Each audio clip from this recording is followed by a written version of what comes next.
Hello, my dear sleepy listener. Welcome to Sleepy Crown, where history's quiet tales gently carry you into dreamland. Tonight, we embark on a peaceful journey through the life of Henry of Scotland, a prince who never wore the crown yet, whose legacy shaped centuries of royal history. Born in the early 12th century during Scotland's transformation from a Celtic kingdom into a European power, Henry lived through wars and treaties, love and loss, ambition and tragedy, honor and heartbreak.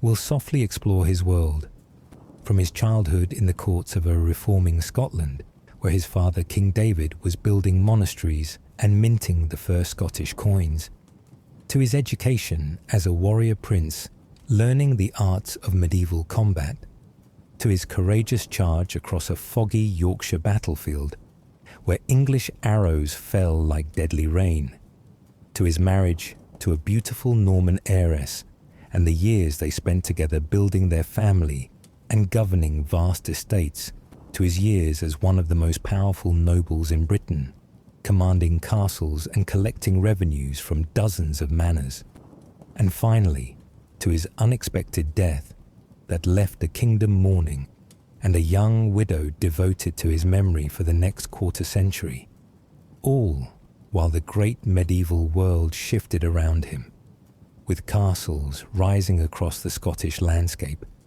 monks building their peaceful abbeys in the glens, merchants gathering in the new market towns, and the entire fabric of Scottish society being rewoven into new patterns that would endure for generations. Before you drift away into peaceful slumber, please take a moment to like this video.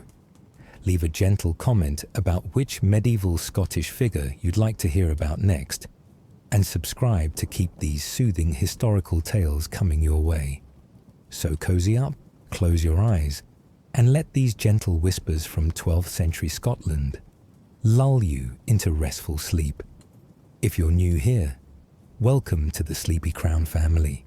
Henry, later known as Earl Henry of Huntingdon and Northumberland, entered the world in the year 1114, when Scotland stood on the threshold of profound transformation, and when the medieval world itself was experiencing dramatic changes that would reshape the entire fabric of European civilization. He arrived as the son of David, a prince who would soon become one of medieval Scotland's most celebrated monarchs, and Maud of Huntingdon, a remarkable woman whose bloodline connected the ancient Saxon nobility of England with the vigorous Norman aristocracy that had swept across Britain following the conquest of 1066. The exact date of Henry's birth has been lost to the passage of centuries, as was often the case with births in this period when record-keeping focused primarily on deaths, marriages, and major political events, rather than on the arrivals of infants, even royal ones. We know only that he was born sometime during the year 1114, perhaps in the spring, when new life burst forth across the Scottish countryside, or perhaps in the summer, when the days stretched long and warm, or perhaps in the autumn, when the harvest was being gathered into barns and storehouses, or perhaps in the winter, when snow covered the hills and people huddled close to their fires. The Scotland into which Henry was born remained a land of profound contrasts and ongoing transitions, a kingdom caught between ancient traditions and new innovations, between Celtic customs and Norman fashions, between the Gaelic-speaking north and the increasingly French-influenced south. Stone castles were beginning to replace timber fortifications along the southern borders, their thick walls and towers representing the latest developments in military architecture brought from France and England. Meanwhile, in the northern reaches of the kingdom, in the regions beyond the great mountain barrier called the Mount, traditional chiefs still ruled their lands much as their ancestors had done for centuries beyond counting, maintaining ancient customs, speaking the Gaelic tongue, and following ways of life that stretch back into the mists of time. The sound of Latin prayers from newly founded monasteries where monks followed the reformed rules of the Cistercian and Augustinian orders, mingled with the older Gaelic songs that had echoed through these hills since time beyond memory.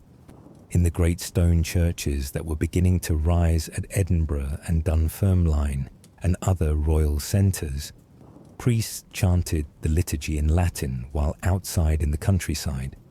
Storytellers still recited the ancient tales in Gaelic, keeping alive memories of heroes and battles from ages past. The clash of Norman French, Gaelic, English, and Norse languages created a rich linguistic tapestry across the kingdom, with different tongues dominating in different regions and at different social levels.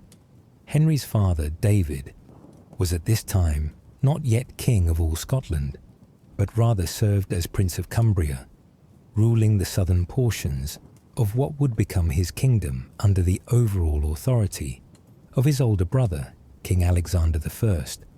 David controlled the lands south of the Forth and Clyde rivers, a substantial territory that included some of the richest agricultural land in Scotland and several important towns and fortifications. This southern region, having had closer contact with England for generations, was already more influenced by Norman and English customs than the more remote northern territories. David had spent much of his youth at the English court, where his sister Matilda, who had anglicised her name from Edith, had married King Henry I of England in the year 1100. This English connection would shape not only David's own reign, but the entire trajectory of his son Henry's life, weaving the fates of the Scottish and English crowns together in ways both fortunate and troublesome, creating opportunities and dangers, opening doors and creating complications that would echo down through the generations. Young Henry's mother, Maud, brought to her marriage an inheritance of considerable importance and a bloodline of exceptional distinction. She was the daughter and heiress of Waltheof, the last of the great Anglo-Saxon earls, a man who had tried to maintain his position and his people's interests under the new Norman regime after the conquest, but who had ultimately met a tragic end. Waltheof had been executed by William the Conqueror in 1075, beheaded at Winchester for his alleged involvement in a rebellion against Norman rule. His death had shocked contemporaries, as it was unusual for William to execute men of such high rank, preferring generally to imprison them or to send them into exile. Through his mother Judith, who was a niece of William the Conqueror, Waltheof's daughter Maud also carried Norman blood, making her a bridge between the old English nobility and the new Norman order that had come to dominate England. This mixed ancestry would become increasingly common among the English nobility as the Normans and Saxons gradually intermarried over the generations following the conquest. But in Maud's generation, this blending of bloodlines was still relatively recent and therefore particularly significant. Maud's first husband, Simon de Senlis, had been a Norman baron of considerable power and ambition, who held the earldom of Huntingdon through his marriage to Maud. Simon had been one of the Norman knights who came to England with William the Conqueror, or perhaps shortly thereafter, and who had received substantial grants of land as reward for his military service. The earldom of Huntingdon, with its extensive estates in Huntingdonshire and Northamptonshire, represented one of the wealthiest territorial holdings in England, providing its holder with enormous revenues from agricultural production, from market tolls, from judicial fees, and from all the various sources of income that a great medieval lord could command. Simon de Senlis had died in 1113, just 1 year before Henry's birth, leaving Maud a widow in possession of the earldom. It was during her widowhood that she married Prince David of Scotland, a match that benefited both parties significantly. David gained not only a wife but also control of the rich Huntingdon estates and a legitimate place in English politics and society as an English Earl. Maud gained the protection and prestige of marrying a prince who was brother to the King of Scotland and who had excellent prospects for the future. Their marriage represented the kind of strategic alliance that was common among medieval nobility, where personal affections, if they existed at all, were supplemented by careful consideration of political and economic advantages.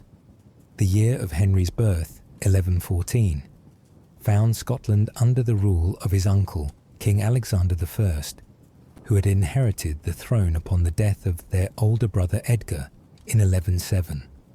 Alexander had ruled now for 7 years, though his authority extended only over the northern portions of the Scottish kingdom.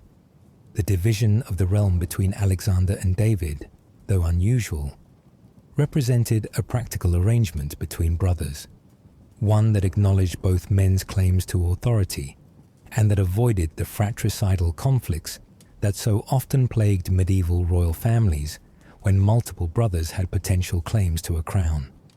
This division had been specified in the will of their brother Edgar, who had apparently hoped that by clearly defining each brother's sphere of authority, he could prevent disputes after his death.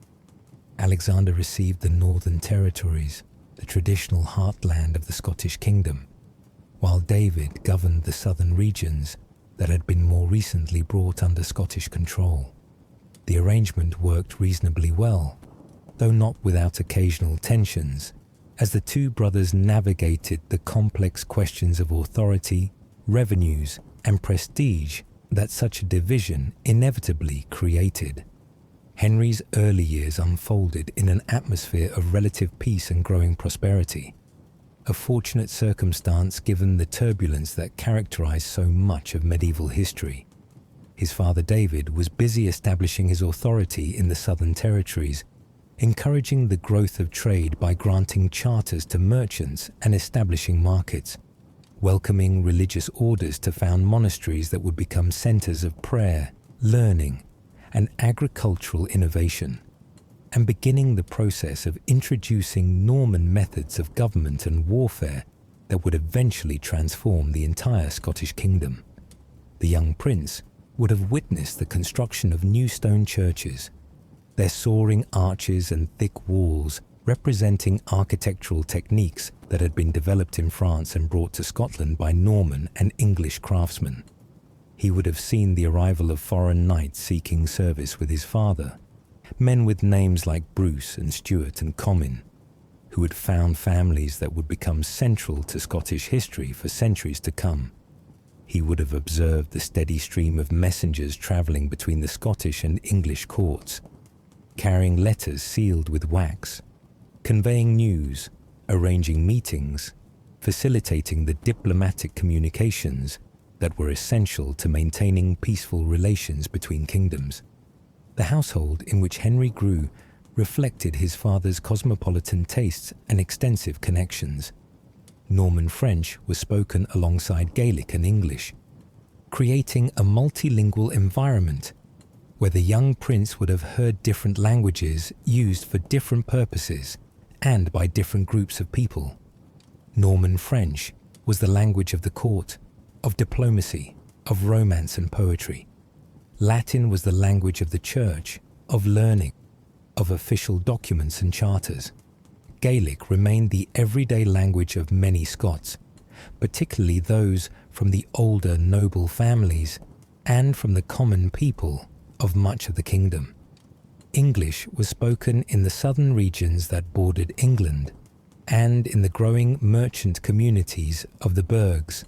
Henry would have been exposed to the learning and culture of both the Celtic tradition, with its rich heritage of oral poetry, its complex legal customs, and its distinctive artistic styles, and the new European civilization that was spreading across Britain, bringing literacy in Latin, new forms of architecture and art, new methods of agriculture and commerce, and new ideas about law and governance. This dual heritage would characterize not only Henry's own education, but the broader cultural development of Scotland throughout the medieval period. His education would have included not only the traditional skills of hunting and horsemanship that befitted a prince and that were essential both for pleasure and for war, but also instruction in Latin, the universal language of educated people throughout medieval Europe. A young prince needed to be able to read documents, to understand the charters he would issue and the treaties he might negotiate, to follow the proceedings of church councils and legal courts. He would have learned at least the basics of Christian theology and biblical stories, as religion permeated every aspect of medieval life, and a ruler needed to understand the church and its teachings. Perhaps Henry also received instruction in reading and writing in French, though literacy in the vernacular languages was less universal than literacy in Latin, and many nobles who could read Latin remained unable to read or write in their own spoken languages. He would certainly have been taught the courtly manners and behaviors appropriate to his rank, how to conduct himself at formal occasions, how to speak respectfully to superiors while maintaining his own dignity, how to show generosity to those below him while commanding their respect and obedience. As a child, Henry would have been keenly aware of his position as his father's son and potential heir, a consciousness that would have shaped his entire upbringing and his understanding of his place in the world. He had an older brother, Malcolm, the firstborn son of David and Maud, who initially stood ahead of him in the succession. But tragedy struck the family when Malcolm was still a toddler, a small boy just beginning to walk and talk, full of the promise and potential that all children represent. The circumstances of young Malcolm's death remain somewhat obscure, shrouded in the uncertain memories of chroniclers writing decades later. But the story that has come down to us is both specific and horrifying. The little boy was reportedly murdered by a Scandinavian monk who served in David's household, a man who had lost his hand at some point. Whether through accident or judicial punishment we do not know, and who had replaced it with an artificial hand made of iron. This prosthetic device, which must have been a remarkable piece of medieval craftsmanship, became the instrument of terrible violence when the monk, driven by motives that remain unclear, madness perhaps, or some grievance against David, used his iron hand to attack and kill the child.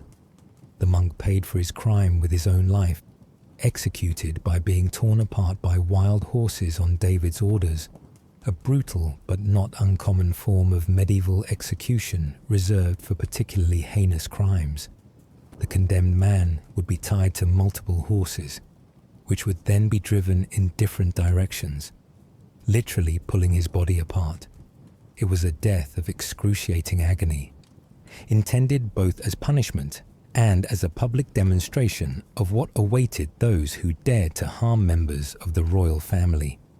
The loss of the child cast a shadow over the family, a grief that would have been felt all the more keenly because children, in an age of high infant mortality, represented hope for the future and the continuation of bloodlines. Every child who survived the dangerous early years of life was precious, and the violent murder of a toddler would have shocked and horrified everyone who heard of it. For David and Maud, the loss must have been devastating, all the more so because it came not from disease or accident, those familiar sorrows of medieval life, but from deliberate violence within their own household. Young Henry, who may have been only an infant himself when his brother died, or who may not yet have been born, was elevated by this tragedy to the position of heir apparent. From his earliest conscious years, Henry would have understood that he was being groomed to inherit not merely his father's current principality, but potentially the entire Kingdom of Scotland. This knowledge would have shaped his education and training, adding weight and purpose to every lesson in statecraft, every hour spent learning the arts of war, every moment observing his father's methods of rule. The responsibility of being heir to a throne was not something that could be taken lightly. It meant that Henry's actions reflected not only on himself, but on his entire family, and on the future of the kingdom. It meant that his education needed to be comprehensive, preparing him for the enormous range of duties and decisions that a king faced. It meant that his behavior needed to be exemplary, setting a standard for others to follow. It meant, in short, that his entire life was oriented toward a future that everyone assumed would come, the day when he would become king. In the spring of 1124, when Henry was approximately 10 years old, the political landscape shifted dramatically and irrevocably. King Alexander I died without legitimate male heirs who could succeed him. He had been married to Sibylla, an illegitimate daughter of King Henry I of England, but that marriage had produced no children. Alexander had fathered at least one illegitimate son, also named Malcolm. But in this period, illegitimate children generally could not inherit thrones unless there were truly no other options, and in this case, David stood ready as a legitimate heir. The unified crown of Scotland passed to Henry's father, who became King David I. The succession occurred smoothly, despite the fact that David's claim to the throne was not without potential complications. As the youngest of Malcolm III's sons by Queen Margaret, David theoretically stood behind several other lines that might have claimed the crown. His older brother Edgar had been king before Alexander, and if Edgar had left children, they might have had claims. The descendants of Malcolm's first marriage, before he wed Margaret, might also have argued for their rights. However, backed by the considerable might and influence of his brother-in-law, King Henry I of England, and by his own careful cultivation of support among the Scottish nobility during his years as Prince of Cumbria, David ascended to rule the entire kingdom without serious opposition. The support of the English king was particularly crucial, as Henry I commanded resources and military power that could crush any rebellion in Scotland if he chose to intervene. No Scottish noble wanted to challenge David if it meant potentially facing English armies crossing the border. The coronation ceremony would have been held at Scone, the traditional site for the inauguration of Scottish kings, a place that held enormous symbolic and spiritual significance in Scottish culture. Scone was where the Stone of Destiny rested, the ancient block of sandstone upon which Scottish kings were traditionally seated during their coronation. Legend claimed the stone had mystical properties and connections to Scotland's ancient past, perhaps even to the biblical Jacob, who used a stone for a pillow and dreamed of angels ascending and descending a ladder to heaven. Henry's father's coronation transformed the young prince's circumstances entirely and dramatically. No longer merely the son of a regional lord, however powerful, Henry now stood as the direct heir to the Scottish throne, the future king in waiting, the hope of the dynasty. The boy would have travelled to Scone for his father's inauguration, perhaps riding alongside his mother or travelling in a wagon. If he was judged still too young to ride such a distance on horseback, he would have seen the assembled crowds, the nobles in their finest clothes, the bishops in their ceremonial vestments, the banners flying and the crowd's excitement palpable in the air. There, in that sacred place where generations of rulers had received their authority, young Henry would have witnessed his father receive the blessing of the church and the acclaim of the assembled nobles, mormaers and bishops who gathered to acknowledge their new monarch.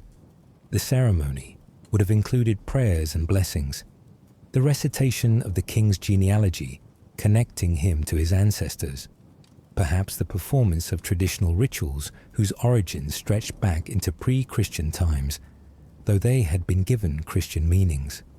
David would have been seated upon the Stone of Destiny, symbolically taking possession of the kingdom, and would have received the homage of the great men of Scotland, each kneeling before him to swear loyalty and obedience. For young Henry, watching this ceremony must have been both exciting and sobering. Exciting because it represented his family's triumph, his father's accession to the highest honour the kingdom could offer. Sobering because it showed him concretely what lay in his own future. One day, he would sit where his father now sat, would receive homage as his father now received it, would bear the enormous responsibilities of kingship that his father now assumed. The weight of that future must have pressed upon him, even at age 10, making him aware of how much would be expected of him in the years to come. The early years of King David's reign proved busy and momentous ones for the new king and for his son. David immediately set about consolidating his authority throughout the kingdom, dealing firmly but generally mercifully with challenges to his rule in various quarters, and continuing his program of bringing Scotland more fully into the mainstream of European civilization. This process, which historians would later term the Davidian Revolution, involved fundamental changes to almost every aspect of Scottish society, from military organisation to religious life, from methods of governance to economic structures. Henry, as the king's heir, accompanied his father on many of these journeys throughout the kingdom, learning by observation how a monarch governed his realm, settled disputes, dispensed justice, and maintained the delicate balance between firmness and mercy that successful kingship required. They travelled to Edinburgh, the fortress perched on its great volcanic rock, commanding views across the Firth of Forth. They visited Stirling, another fortress on a commanding height, controlling the crossing of the Forth River and the gateway to the Highlands. They went to Perth, an important centre of trade, and to Berwick, the wealthy port town on the east coast. Each place had its own character, its own challenges, its own leading families that needed to be cultivated and managed. One of the most significant aspects of King David's reign was his relationship with England, and particularly with his brother-in-law and nephew by marriage, King Henry I. The Scottish king held substantial territories in England through his marriage to Maud, including the earldom of Huntingdon, with its extensive estates in Northamptonshire and Huntingdonshire. These English lands meant that David, though a king in his own right, also owed feudal obligations to the English crown for his holdings south of the border. This dual role, sovereign king in Scotland, feudal vassal in England, would create both complications and opportunities throughout David's reign, and would profoundly affect young Henry's future. The feudal system that governed such relationships was complex and sometimes contradictory. In theory, a man could not serve two masters, yet in practice, many nobles held lands from multiple lords and navigated these competing allegiances as best they could. Usually, this worked tolerably well, as long as the different lords to whom obligations were owed were not in direct conflict with each other. But when war broke out between a man's different lords, he faced impossible choices about where his primary loyalty lay.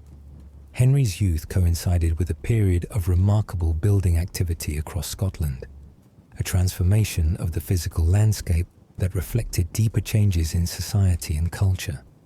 His father founded or refounded numerous religious houses, bringing Augustinian canons to Holyrood near Edinburgh, where they established a monastery that would grow into one of Scotland's most important religious centres. He brought Cistercian monks, members of a reformed Benedictine order, known for their strict observance of monastic rules and their skill in agriculture, to various locations including Melrose in the Borders, where they would build a magnificent abbey. Other religious orders came to different parts of the realm, each bringing their own traditions, their own expertise, their own contributions to Scottish society. These monasteries were far more than simply places of prayer, though prayer was certainly their primary purpose. They became centres of learning, maintaining libraries and scriptoria where monks copied manuscripts, preserving and transmitting knowledge from the classical world and from earlier Christian authors. They became centres of agriculture, as the monks cleared forests, drained marshes, bred better livestock, and introduced improved farming methods. They became centers of economic activity, producing wool from their vast flocks of sheep, making cheese and other agricultural products, engaging in trade that connected Scotland to broader European markets. The young prince would have visited many of these new foundations, observing the monks at their prayers and their labours. He would have seen the great stone churches rising, their Romanesque arches and columns representing architectural techniques brought from France and England, their decorations showing influences from multiple artistic traditions. He would have heard the sound of plainsong echoing from choir stalls, the monks' voices rising in harmony as they chanted the psalms and hymns that structured their days. He would have witnessed the solemn rituals of the church year, the joyful celebrations of Christmas and Easter, the solemn observances of Lent and Advent, the feast days of various saints when special ceremonies honoured those holy men and women. Perhaps young Henry began to develop during these visits that personal piety that would characterise members of the Scottish royal family for generations.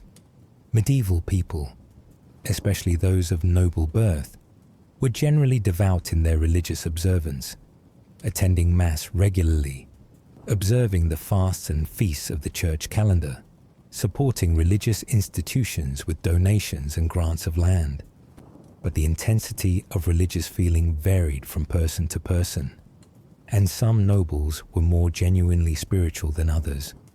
The exposure to monastic life that Henry experienced in his youth may have planted seeds that would grow into deeper faith as he matured. King David also established or strengthened royal burghs throughout his kingdom. Towns like Edinburgh, Stirling, Perth, Berwick and Roxburgh that received special privileges and protections from the crown. These burghs were granted rights to hold markets, to maintain their own courts for certain types of cases, to organize their craftsmen into guilds that regulated quality and prices. In return, the burgesses paid taxes to the crown and provided important services to the royal government. The growth of these towns created new sources of revenue for the crown through customs duties on trade and through regular taxes on the townspeople. It also provided centers of administration from which royal authority could be more effectively exercised throughout the kingdom. A town with a royal castle or a permanent royal official could serve as a focal point for royal government in its region, helping to extend the king's reach into areas that had previously been difficult to control. Young Henry would have travelled to these developing towns, seeing the timber and thatch buildings clustering around market squares, hearing the calls of merchants advertising their wares, smelling the various scents of medieval urban life, bread baking, leather being tanned, fish being preserved with salt, animals being butchered. He would have observed the steady pulse of trade and commerce, the carts bringing produce from surrounding countryside, the pack animals carrying goods to and from distant markets, the ships arriving at coastal ports with cargoes from England, Norway, France and the Baltic. These towns were still small by modern standards. The largest probably had only a few thousand inhabitants, but they represented something new and important in Scottish society. Previously, Scotland had been overwhelmingly rural, with almost everyone living in small agricultural settlements scattered across the countryside. The growth of towns created a new class of merchants and craftsmen, people who made their living through trade and manufacturing rather than through agriculture. These townspeople would gradually become an increasingly important element in Scottish society, contributing to royal revenues and eventually gaining political influence.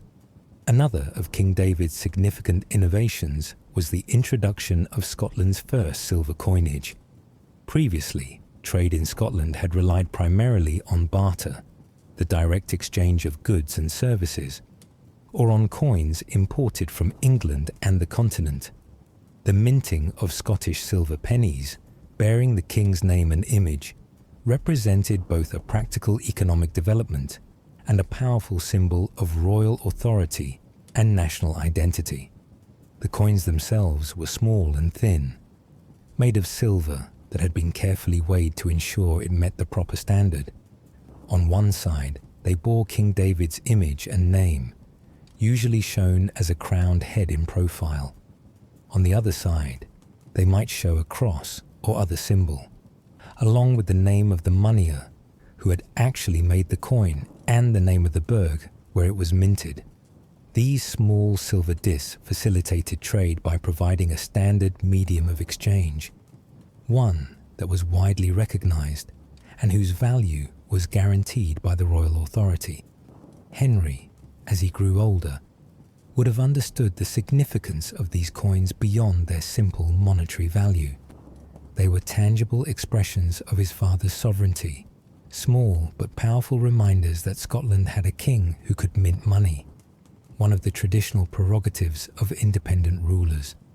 Every merchant who accepted a Scottish penny, every farmer who received one in payment for his produce, every labourer who was paid his wages in Scottish coin, was acknowledging, even if unconsciously, the authority of the Scottish crown.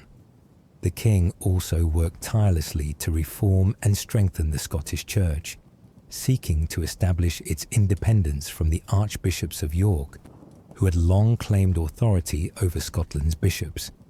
This struggle was part of the broader question of Scotland's relationship with England. If the Scottish Church answered to English ecclesiastical authorities, it suggested that Scotland itself was somehow subordinate to England. If the Scottish Church could establish its independence, reporting directly to Rome rather than through English intermediaries, it would reinforce Scotland's status as an independent kingdom. The question was complicated by history and by practical considerations. The See of York had claimed jurisdiction over Scotland for generations, arguing that this authority dated back to ancient times. The Scottish bishops, for their part, argued that they owed obedience only to Rome, not to any English prelate. King David used his diplomatic skills, his personal charm, his generous donations to religious institutions, and when necessary his political and military power to advance the cause of Scottish ecclesiastical independence. The struggle would continue throughout David's reign and beyond, but the king made significant progress in organising the Scottish Church along more independent lines, creating new bishoprics and supporting the existing sees with generous grants of land and privilege. As Henry moved through his teenage years, growing taller and stronger, his voice deepening, his face beginning to show the first hints of the beard he would grow as a man, he began to take on more active roles in his father's government. He witnessed royal charters being drawn up and sealed, watching as scribes carefully wrote out the Latin text. As the king's chancellor verified that everything was properly worded, as the Great Seal was impressed into warm wax to authenticate the document, he observed his father holding court and hearing petitions, listening as people brought their disputes and grievances before the king, watching as David questioned witnesses, consulted with his advisors, and rendered judgments that had the force of law. He gradually learned the intricate web of relationships, obligations, and traditions that bound together the diverse elements of the Scottish kingdom. He learned the names and territories of the great Mormaers, who ruled the various regions of Scotland: the Earl of Fife, the Earl of Strathearn, the Mormaer of Moray, and others. He learned which families could be relied upon absolutely, which required careful watching, which had ancient grievances that might flare into rebellion if not properly managed. He learned the delicate art of patronage, understanding when to grant favours and when to withhold them, when to show generosity, and when to demonstrate that royal authority had limits beyond which no subject could safely pass. The Scottish nobility of this period represented a fascinating mix of ancient Gaelic families whose ancestors had held their lands since time beyond memory, and newer Norman arrivals, whom King David encouraged to settle in Scotland. Men with names like Bruce and Stuart and Comyn and Balliol came north seeking opportunity and received lands and titles from the king. These Norman knights brought with them expertise in the latest methods of warfare, particularly the heavy cavalry charges that had proved so decisive at Hastings in 1066 and in subsequent conflicts. They also brought new approaches to estate management, new agricultural techniques, new methods of castle construction, new ideas about law and governance. Henry, as the king's heir, would have trained alongside these men, learning the skills of mounted combat that would serve him in years to come. The training was rigorous and demanding, as it needed to be given how difficult and dangerous medieval warfare was. A knight needed not just strength and courage, but also tremendous skill, coordination, and the ability to function effectively while wearing heavy armor and wielding weapons while mounted on a moving horse. The introduction of Norman military methods and feudal relationships represented one of the most significant aspects of what historians would later term the Davidian Revolution, the transformation of Scotland under King David's rule.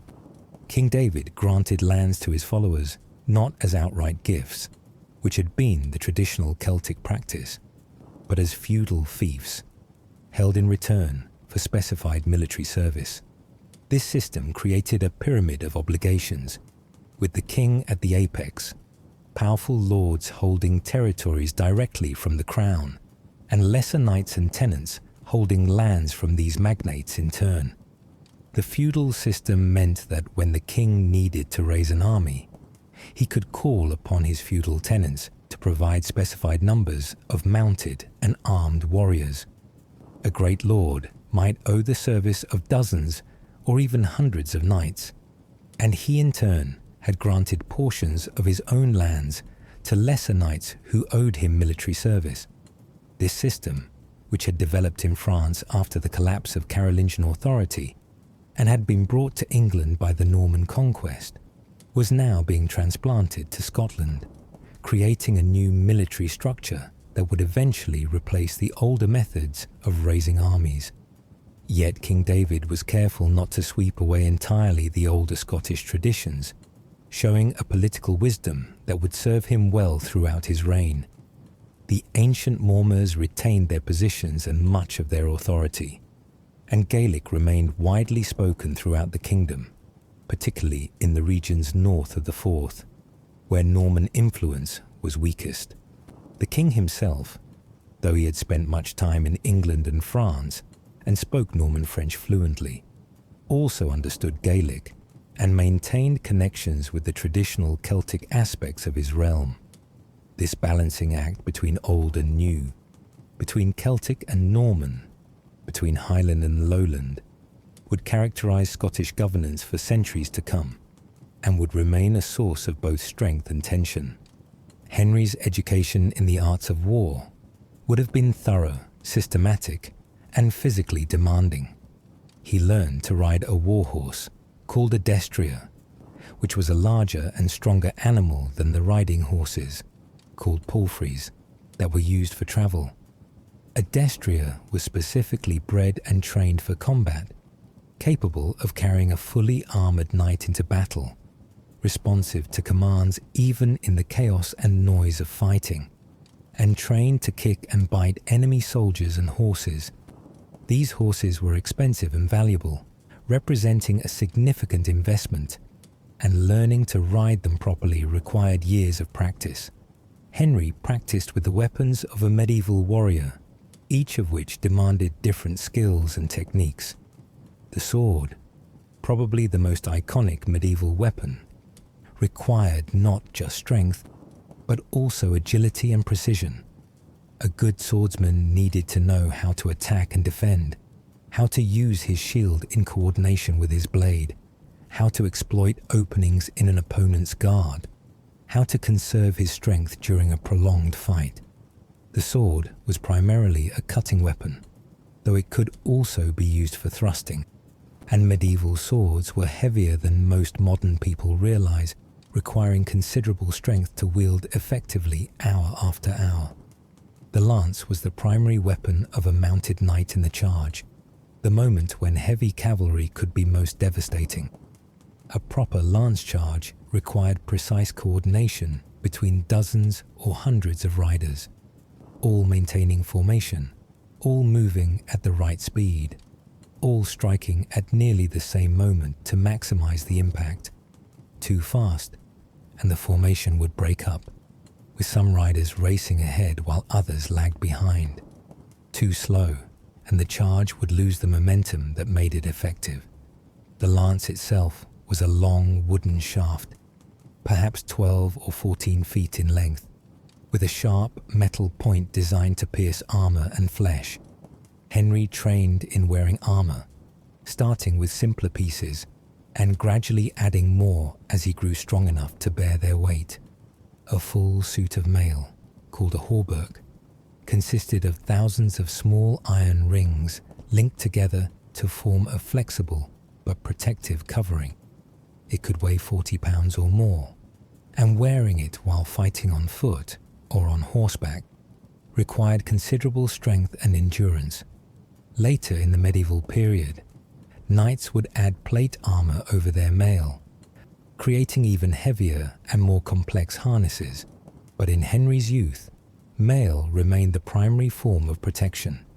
He learned the tactics of mounted combat, not just the individual skills, but the larger picture of how armies fought. He studied how to charge in formation with other knights, maintaining the precise spacing and timing that made such charges effective. He learned when to use his lance and when to draw his sword, when to press an attack and when to withdraw. He studied how different types of troops, heavy cavalry, light cavalry, archers, spearmen, could be used together, how terrain affected tactics, how weather and time of day might influence a battle's outcome. But warfare in this period involved far more than simply fighting, and Henry's education extended beyond the battlefield. A capable military leader needed to understand logistics, the practical matters of how to move and supply an army, how to organize a camp so that men and horses had adequate shelter, food, and water. An army of 1,000 men might need several thousand pounds of food every day, along with fodder for hundreds of horses, and arranging for all of this to be available at the right place and time required careful planning and organization. He needed to grasp strategy and tactics at multiple levels, understanding not just how to win individual battles, but how military campaigns fit into broader political contexts. Sometimes the best strategy was to avoid battle entirely, to maneuver and intimidate rather than fight. Sometimes the goal was not to destroy the enemy army, but to capture a particular fortress, or to devastate enemy territory to reduce its productivity, or to demonstrate power without actually committing to major combat. Medieval warfare was as much about diplomacy, economics, and psychology as it was about fighting. He needed diplomatic skills, knowing how to negotiate with enemies and allies alike, understanding when to be conciliatory and when to be firm, when to accept a compromise, and when to insist on full satisfaction of demands. Medieval warfare often ended not with total victory or defeat, but with negotiated settlements, and a prince needed to understand how to navigate these discussions. He needed to recognize when an enemy was truly beaten, and when they were simply pausing to regroup. He needed to know how to build alliances, how to encourage former enemies to become allies, how to maintain the loyalty of his own followers. He needed political acumen, recognizing that military campaigns didn't happen in isolation, but were part of larger political situations. A battle might be won, but a war lost if the political consequences were unfavorable. A campaign might fail militarily, but succeed politically if it achieved diplomatic goals. Understanding these broader contexts required knowledge of the personalities involved, of the competing interests and loyalties that motivated different actors, of the economic and social factors that shaped what was possible. Beyond military training, Henry received a broader education, appropriate to a medieval prince who would one day rule a kingdom. He learned to read and write in Latin, the universal language of educated Europeans and the language in which most important documents were composed. Latin was the language of the church, of diplomacy, of law, of history and literature. A king who could not read Latin would be dependent on his clergy and scribes to tell him what documents said, which could be a dangerous vulnerability. He studied Christian theology and scripture, learning the stories and teachings that formed the foundation of medieval European culture. He learned about the creation, the fall of man, the flood, the patriarchs and prophets of the Old Testament. He learned about the life of Christ, his teachings and miracles, his death and resurrection. He learned about the Church Fathers, the great theologians whose writings had shaped Christian doctrine over the centuries. He learned about saints and their miracles, about angels and demons, about heaven and hell and purgatory. All of this knowledge was considered essential for a Christian ruler, who was expected to uphold the faith, support the church, and rule in accordance with Christian principles. He may have learned some history, hearing accounts of ancient Rome and Greece, of Charlemagne and his empire, of England's conquest by the Normans, of the Crusades in the Holy Land. Medieval historical knowledge was often mixed with legend and was colored by the Christian worldview that interpreted all history as part of God's plan for humanity, but it nonetheless provided context and examples that could inform a ruler's decisions. He certainly learned about his own family's history, about his grandfather Malcolm III, Canmore, and his great-grandmother St. Margaret, about his great-great-grandfather Duncan, who had been murdered by Macbeth, about the various kings and queens of Scotland stretching back through the generations. This genealogical knowledge was not merely prideful boasting, but was politically important, as claims to thrones and territories often depended on demonstrating descent from earlier rulers. A prince needed to know his ancestry, to be able to recite his lineage, to explain why his family had legitimate authority to rule. He learned music, perhaps, as music was considered an important part of noble education. He might have learned to sing, to play a stringed instrument like the harp or the lute, to appreciate the complex rhythms and melodies of both sacred and secular music. Medieval nobles often entertained themselves and their guests with music, and a prince who could participate in these entertainments rather than merely listening to others enhanced his reputation and his social connections. He learned courtly manners and behaviors, the complex rules of etiquette that governed interactions among medieval nobility. He learned how to conduct himself at formal occasions, how to show respect to superiors without seeming servile, how to accept homage from inferiors without seeming arrogant. He learned the proper way to address people of different ranks, when to stand and when to sit, when to speak and when to remain silent. He learned about precedence, about who took priority at formal dinners and ceremonies, about the importance of honor and reputation in aristocratic society. He learned about hunting and falconry, pursuits that were not merely recreational, but were important social activities that brought nobles together, demonstrated skill and courage, and provided valuable training in horsemanship and coordination. Hunting could be dangerous. Wild boar in particular were fierce and could kill even an experienced hunter. And so, success in the hunt demonstrated bravery.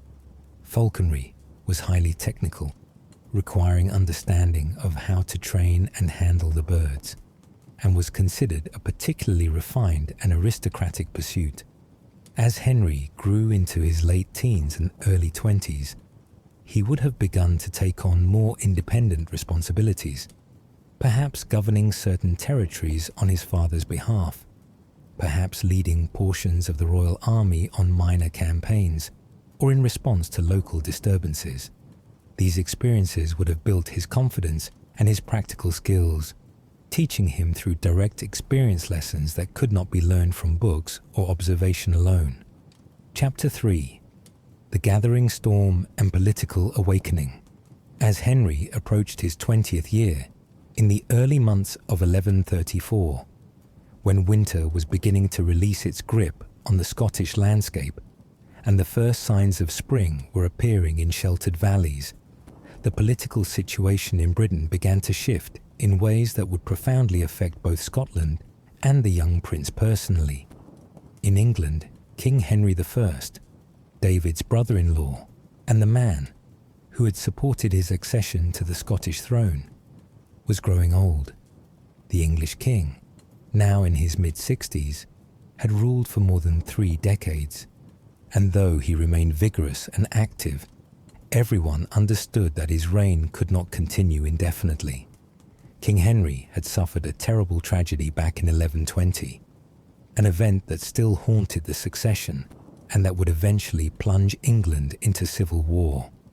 On a November night, his only legitimate son, William Adelin, along with many other young nobles and courtiers, had boarded a ship called the White Ship to cross the English Channel from Normandy to England.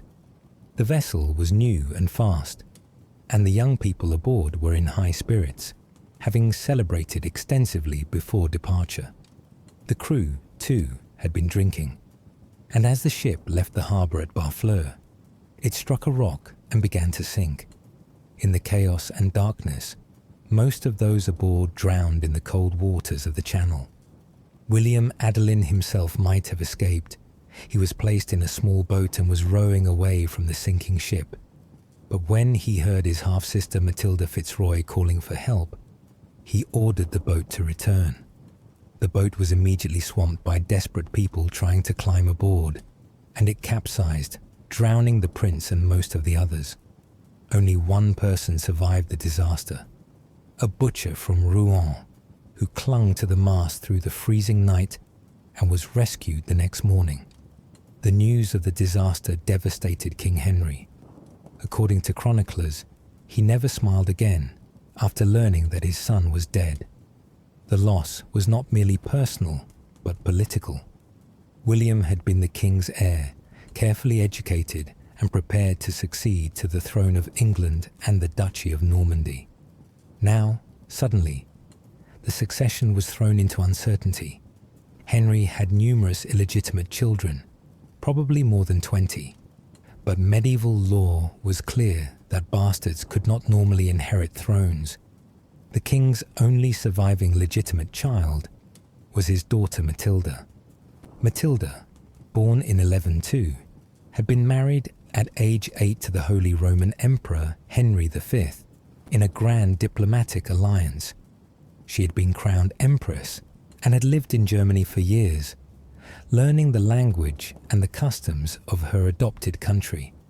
When her husband died in 1125, Matilda returned to her father's court, still young enough to remarry and still bearing the prestigious title of Empress, which she would use for the rest of her life even after her subsequent marriage. King Henry I had made his barons swear oaths to accept Matilda as their sovereign after his death, recognizing her as his heir and promising to support her claim to the throne. Such oaths were a common medieval practice, designed to smooth successions and prevent disputed claims, but they were also notoriously unreliable.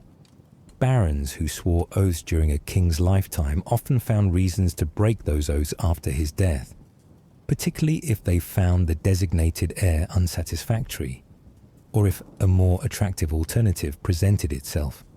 The situation became more complicated when King Henry arranged Matilda's second marriage to Geoffrey Plantagenet, Count of Anjou, in 1128. Geoffrey, though he was the son of a powerful French count and would eventually become one of the most significant figures in European politics, was only about 15 years old at the time of the marriage, while Matilda was 26. More significantly, from the Norman barons' perspective, the Angevins were their traditional rivals and enemies, and many Norman nobles deeply resented this marriage that seemed designed to place an Angevin on the throne of England and in control of Normandy. For young Henry of Scotland, these developments in England carried enormous personal significance, though he might not have fully grasped their implications in 1134 when he was still only 20 years old. Empress Matilda was his father's niece.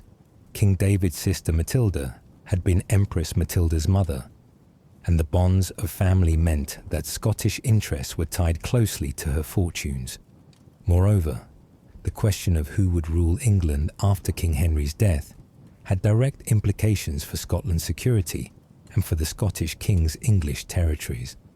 If a weak or hostile monarch took the English throne, Scotland might face threats to its borders or challenges to King David's earldom of Huntingdon. If the succession was disputed and England descended into civil war, there might be opportunities for Scotland to advance its interests in northern England. If Matilda succeeded peacefully, her family connection to Scotland might create a more favourable relationship between the two kingdoms. All of these considerations would have been discussed at the Scottish court, and Henry would have been aware of them and would have begun to understand how dynastic politics operated at the highest levels. The year 1135 brought the crisis that many had anticipated. In Normandy, on the first day of December, King Henry I died at the hunting lodge of Lyons-la-Forêt, reportedly from eating too many lampreys despite his physician's warnings that the rich, fatty fish disagreed with him. Whether this dietary indiscretion was truly the cause of death, or whether the old king simply succumbed to the accumulated infirmities of age, the result was the same. The throne of England was suddenly vacant, and the succession that Henry had so carefully arranged was immediately called into question. His death triggered the succession crisis that many had anticipated, but that everyone had hoped might somehow be avoided. Though the barons had sworn to support Matilda, her cousin Stephen of Blois moved with remarkable speed to seize the English throne before Matilda and her supporters could organize their response. Stephen, the son of King Henry's sister Adela, had been one of the king's favourites and had been granted extensive lands in England, making him one of the wealthiest and most powerful barons in the kingdom. Stephen crossed from Normandy to England almost immediately after receiving news of the king's death, moving so quickly that his rivals had no time to organise opposition.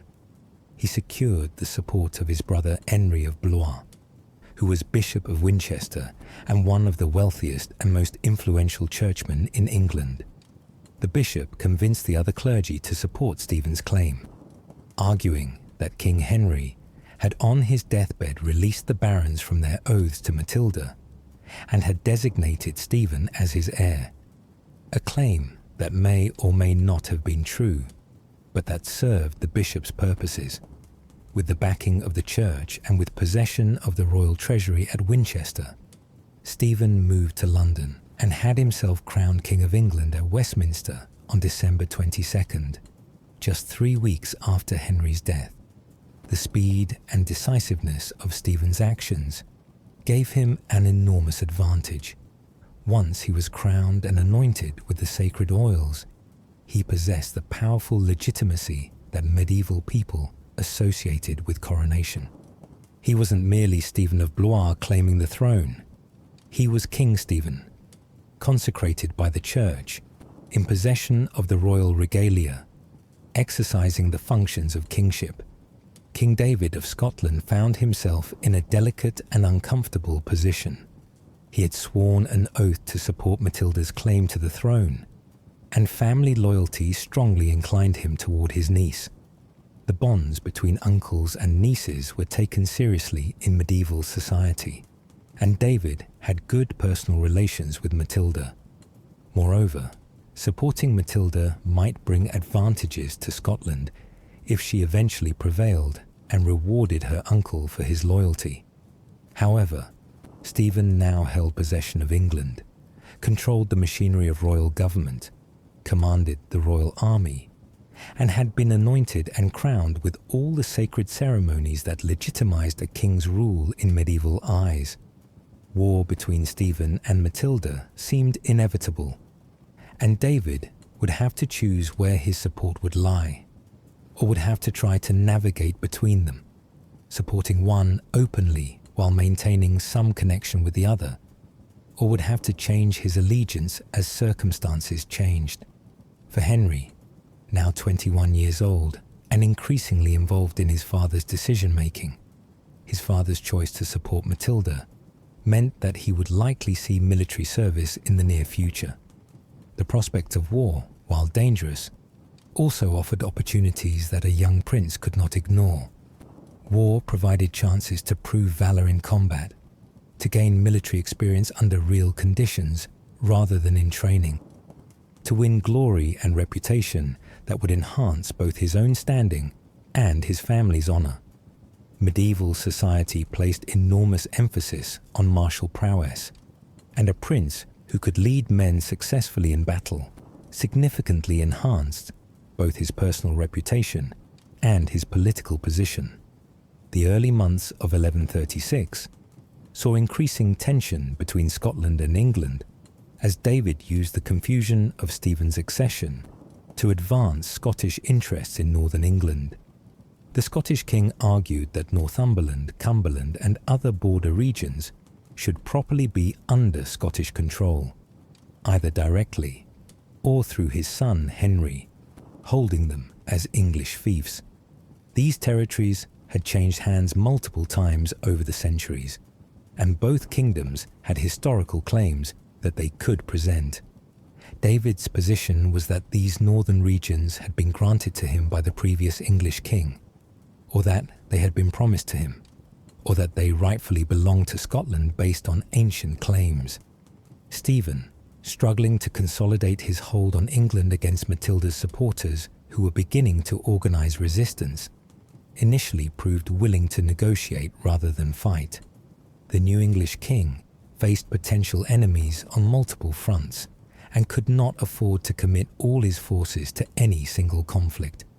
In the spring of 1136, King David sent his son Henry to the English court to perform homage to Stephen for certain territories.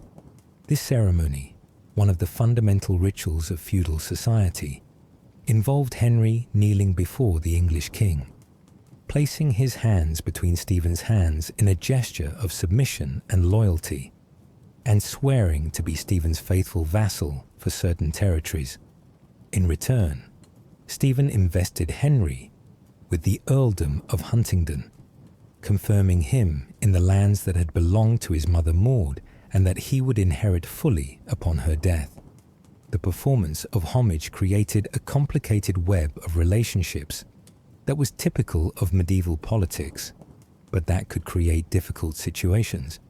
Henry was the son and heir of the King of Scotland, owing allegiance and obedience to his father by virtue of their family relationship and by his position as a Scottish prince. Yet through this ceremony, he also became the vassal of the King of England for his English lands, owing allegiance and obedience to Stephen for those territories. Such dual loyalties were not uncommon in the medieval period, when the same individual might hold lands from multiple lords, but they could create impossible situations when those lords came into conflict with one another. The ceremony itself would have been formal and ritualistic, conducted in the great hall of one of Stephen's royal residences, perhaps at Westminster or Windsor. Henry would have dressed in his finest clothes, demonstrating both his high rank and his respect for the occasion. He would have approached Stephen, who would have been seated on a throne, or at least in a chair that elevated him above the others present. In the presence of witnesses, bishops, barons, and other important figures, Henry would have knelt before Stephen and placed his hands between the king's hands. The words of the oath would have been carefully prescribed by custom and tradition. Henry would have sworn to be Stephen's man, to serve him faithfully, to provide the military service owed for his lands, to give counsel when asked, to pay the appropriate feudal dues. Stephen, in return, would have sworn to protect Henry, to uphold his rights to his lands, to render him justice. Then Stephen would have invested Henry with a symbol of the land being granted, perhaps a rod or a clod of earth or some other token, and would have given him the kiss of peace that sealed the feudal bond. Not everyone in England welcomed Henry's journey to Stephen's court, and the visit apparently created some controversy. Some English nobles viewed it as a sign of Scottish weakness, suggesting that David was acknowledging Stephen's legitimacy by sending his son to perform homage. Others saw it as dangerous, giving the Scottish heir a foothold in English politics and English lands that might be used against English interests in the future. According to some accounts, accusations of treason were even levelled against Henry, though the precise nature and origin of these charges remains unclear from the surviving sources. The accusations may have been politically motivated, perhaps coming from English barons who opposed any Scottish involvement in English affairs, or who were themselves Matilda's supporters and who resented anyone acknowledging Stephen's authority. Or perhaps some genuine concerns arose about Henry's intentions or about how the Scots might use their position in England.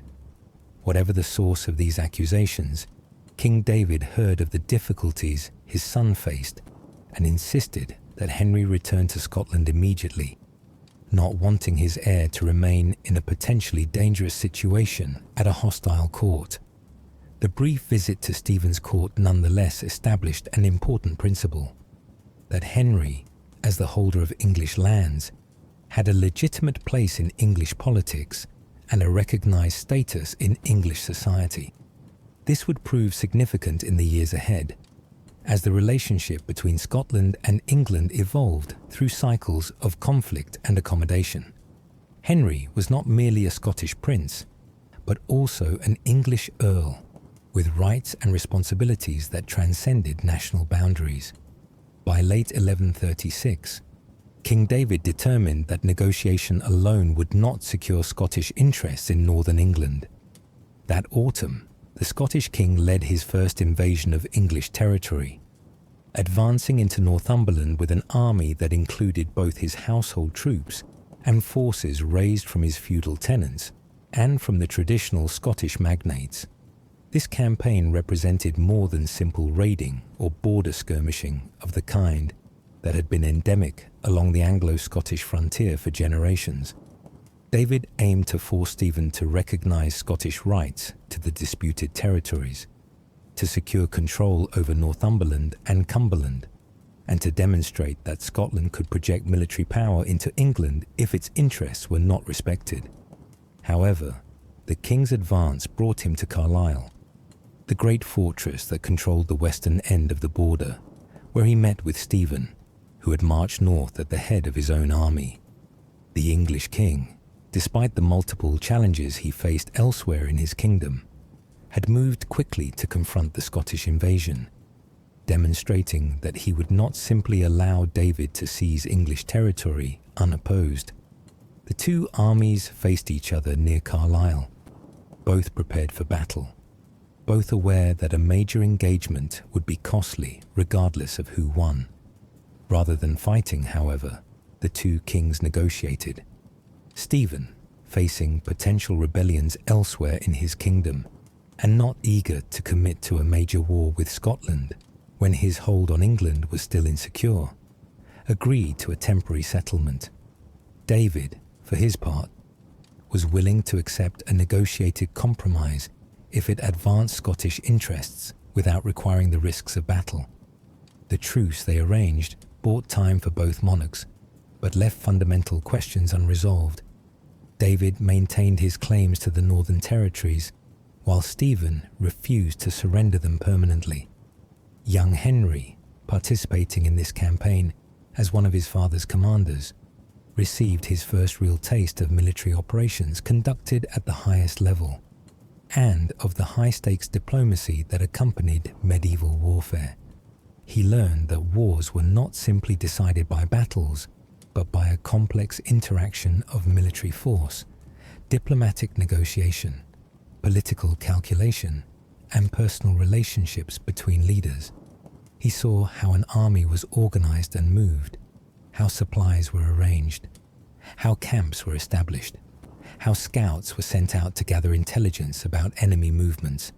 He observed the negotiations between his father and Stephen, learning how kings and great lords dealt with one another as near equals even when they were technically at war.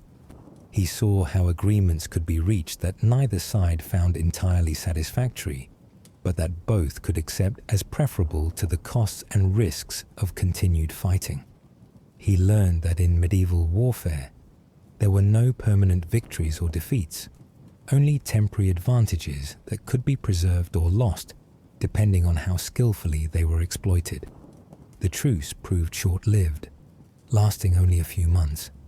By the spring of 1137, King David invaded England again, his army once more advancing into the northern territories that Scotland claimed. Once again, the confrontation ended in negotiated settlement rather than battle. Stephen still found himself dealing with multiple challenges to his authority throughout England, and could not afford to concentrate all his forces against Scotland. David, for his part, demonstrated that he could and would use military force to pursue Scottish interests, but showed himself willing to accept negotiated settlements if they advanced his goals without unnecessary bloodshed. Through these campaigns of 1136 and 1137, Henry gained valuable experience in military leadership at a level far beyond the training exercises and small-scale operations that had been his previous experience. He commanded portions of the Scottish army, perhaps several hundred men, learning how to keep them in order during a march, how to ensure they remained fed and supplied, how to maintain discipline and morale. He participated in the crucial decisions about when to advance, when to halt, when to offer battle, and when to negotiate. He began to understand the enormous difference between theoretical knowledge of warfare and the practical realities of actually conducting military operations. The period also saw Henry's deepening involvement in his father's domestic governance of Scotland. When King David held court at various locations throughout the kingdom, at Edinburgh with its commanding fortress perched on the volcanic rock, at Stirling controlling the vital crossing of the Forth, at Perth in the heart of the kingdom, at Roxburgh's in the borders, Henry often attended, witnessing judicial proceedings where the king dispensed justice, observing the granting of charters where lands and privileges were formally conveyed, and participating in the councils where important decisions were made about everything from appointments to bishoprics, to the granting of trading privileges to burghs. He learned how the machinery of medieval government actually functioned, which was quite different from how it was supposed to function in theory. He saw how royal officials, sheriffs, justiciars, chamberlains, carried out their duties and how they sometimes exceeded their authority or failed in their responsibilities. He learned how to identify capable and loyal servants of the crown and how to recognize those who were corrupt or incompetent. He learned the importance of supervision and accountability, understanding that even the best system of government would fail if those operating it were not properly monitored and controlled. He witnessed his father's continuing efforts to strengthen royal authority throughout Scotland, a task that was never complete and that required constant attention and occasional force. In some regions, particularly in the south and east where the royal presence was strongest, David's authority was generally acknowledged and obeyed. In other regions, particularly in the north and west, where powerful local magnates had traditionally operated with considerable independence, royal authority was more theoretical than real, and establishing effective control required diplomacy, military force, and persistent effort over years or decades. Henry also became more involved in diplomatic activities, meeting with envoys from other kingdoms, participating in negotiations with Scottish magnates, learning how to present proposals and how to respond to proposals from others. Medieval diplomacy was a delicate art, requiring careful attention to precedence and protocol, understanding of the interests and motivations of different parties, ability to identify common ground where agreement might be possible, and recognition of when further negotiation was pointless and other methods would be necessary. As 1137 turned to 1138, with Henry now 24 years old and fully mature, the situation in England continued to deteriorate. Empress Matilda's half-brother, Robert of Gloucester, one of the wealthiest and most powerful barons in England, and also one of the most capable military commanders, had formally declared his support for Matilda and had renounced his allegiance to Stephen. This was a development of enormous significance, transforming what had been a disputed succession into an active civil war. Other barons began to take sides, some supporting Stephen, others supporting Matilda, still others trying to remain neutral while positioning themselves to benefit regardless of who eventually prevailed. King David, watching these developments closely, saw both danger and opportunity. The danger was that England might descend into complete chaos, with armies marching back and forth across the country, territories changing hands repeatedly, trade disrupted, and violence spreading. Scotland could not remain entirely isolated from such turmoil occurring so close to its borders. The opportunity was that Stephen, fighting for his throne against a growing rebellion, would be unable to effectively defend northern England, creating conditions where Scotland might be able to seize and hold territories that had long been disputed. In January of 1138, King David launched his third and most ambitious invasion of England. This time, the Scottish king assembled the largest army he had yet led south of the border, determined not merely to raid or to demonstrate power, but to actually seize and hold the northern territories he claimed. The army that gathered for this campaign reflected the full diversity of David's kingdom and the full extent of the military resources he could command. The army that marched south into England in that cold January of 1138 was unlike any that Scotland had previously assembled. It represented not just an increase in numbers, but a transformation in composition and organization, reflecting the changes that King David had been implementing throughout his reign.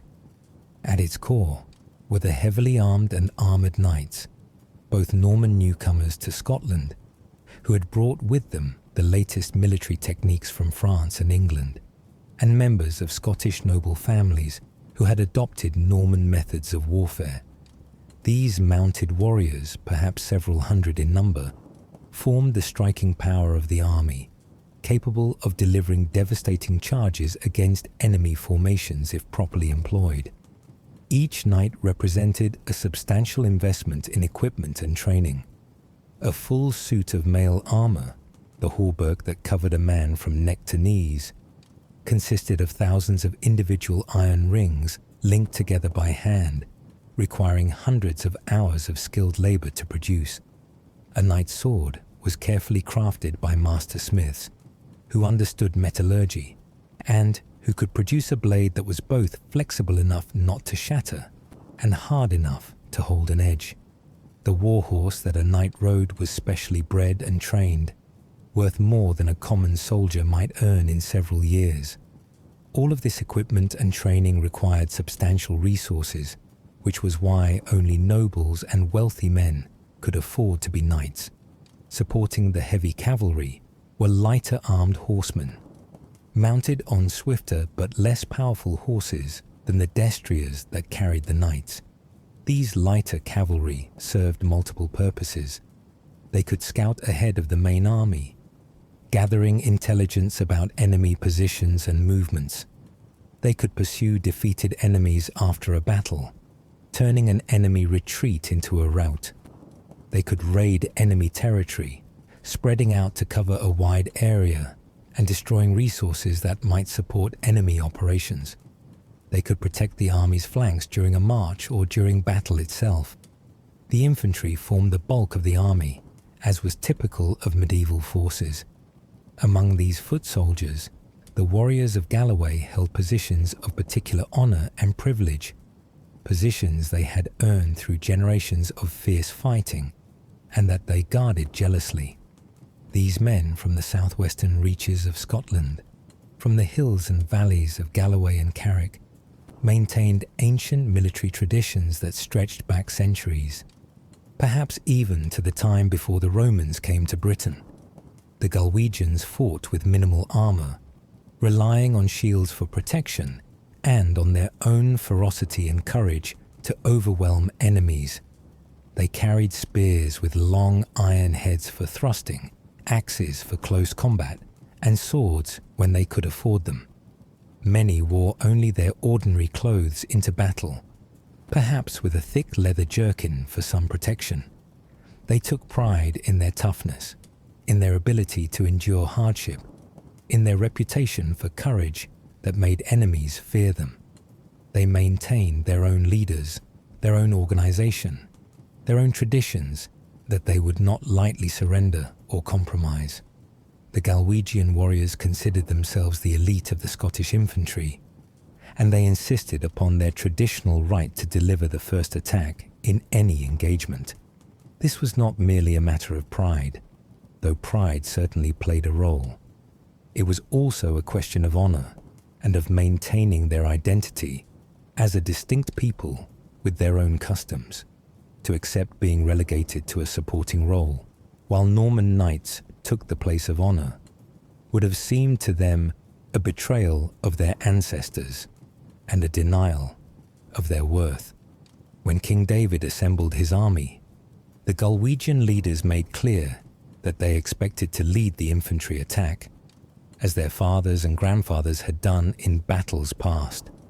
Other infantry came from various parts of Scotland, men from the borders who were accustomed to the raiding and counter-raiding that characterized frontier life, men from the central regions around Stirling and Perth who followed their local lords to war, men from the Highlands who spoke only Gaelic and who maintained the military traditions of their clans.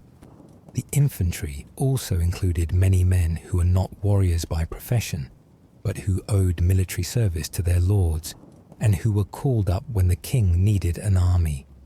These might be farmers who left their fields to fight, craftsmen from the burghs, tenants who owed a certain number of days of military service each year in return for their land. Henry, now 24 years old, and at the peak of his physical powers, held a senior command position in his father's army. He led the men of Cumberland and Teviotdale, a substantial force that included both knights and infantry, both Norman-style warriors and traditional Scottish soldiers. This position reflected his father's confidence in his abilities, his status as heir to the throne, and his experience from the previous campaigns. For Henry, the campaign offered a chance to distinguish himself in a major military operation and to contribute significantly to achieving Scottish strategic objectives. The army that marched south numbered perhaps 12 to 16,000 men, though medieval numbers are always uncertain, and chroniclers often exaggerated the size of forces to make battles seem more impressive. Whatever the precise figure, this was by far the largest army that King David had yet led into England, and its size was intended to intimidate as well as to fight. A force of 10,000 men marching through the countryside was an impressive sight. The column would stretch for miles along the roads, raising great clouds of dust in dry weather, creating rivers of mud in wet weather, consuming everything edible for miles around. The Scottish army's advance through Northumberland proved devastating for the local population, and the chroniclers who recorded these events, most of whom were English and therefore hostile to the Scots, described the suffering inflicted in stark and horrified terms. Medieval warfare typically involved not only combat between armies, but also the deliberate destruction of enemy territories, and the Scottish forces spread across the countryside in organised devastation. Villages were burned, their timber and thatch buildings easy prey to fire. The inhabitants either fled, taking what possessions they could carry and driving their livestock before them, or they were forced to pay tribute to the Scottish forces to be spared destruction. Either way, they suffered terribly. Those who fled became refugees, seeking shelter where they could find it, often ending up crowded into fortified towns or castles where food and water quickly became scarce.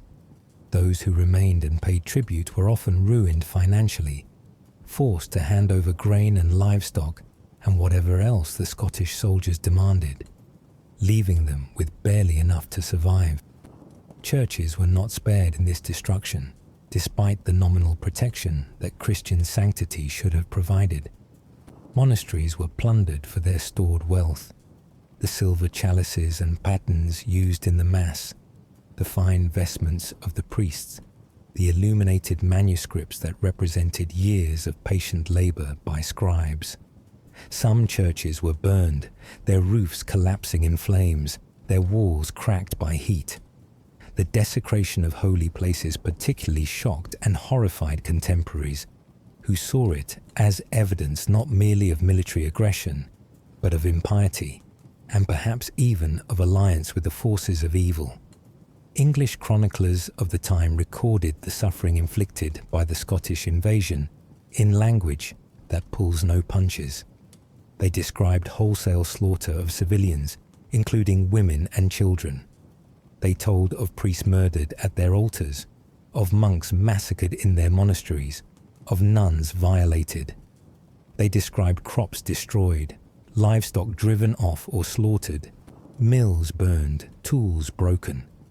They painted a picture of comprehensive destruction designed to make the region uninhabitable and to destroy its capacity to support English military operations. These accounts must be read with awareness of their propagandistic intent.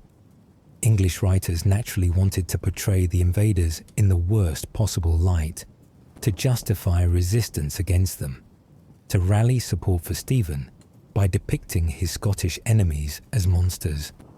Atrocity stories have been a feature of warfare throughout history, and medieval chroniclers were not constrained by modern standards of objective reporting. Nevertheless, there is no doubt that the Scottish campaign caused enormous harm to the population of northern England. The borderlands, which had already suffered repeatedly from previous conflicts, endured yet more devastation that would take years to recover from. King Stephen, informed of the Scottish invasion, found himself unable to respond immediately with the full force of English power. He was engaged in the south of England, dealing with rebellious barons who supported Matilda, and he could not simply abandon that campaign to rush north. If he left the south undefended, Matilda's forces might seize London itself, or might capture other crucial strongholds. If he divided his forces, sending part north while keeping part in the south, he would weaken himself in both regions. Medieval commanders faced these kinds of difficult choices constantly, having to decide where to concentrate their limited resources. Instead of leading the response himself, Stephen dispatched a relatively small force of knights and men-at-arms to reinforce the northern defences, and called upon the local nobility and the church hierarchy to organise resistance. The responsibility for defending northern England therefore fell largely upon regional magnates, men who had personal stakes in protecting their own lands and tenants, and upon the church, which rallied both spiritual and material support for the English cause. Thurston, the elderly Archbishop of York, took a leading role in organising the English response that would culminate in the Battle of the Standard. Thurston was by this time in his 70s, an advanced age for the period, and his health was poor. He was too frail to personally lead troops in battle, but his moral authority, his organisational ability, and his eloquence proved crucial in rallying English resistance. The Archbishop travelled through the northern counties despite his age and infirmity, preaching that resistance to the Scots was not merely a military necessity, but a sacred duty.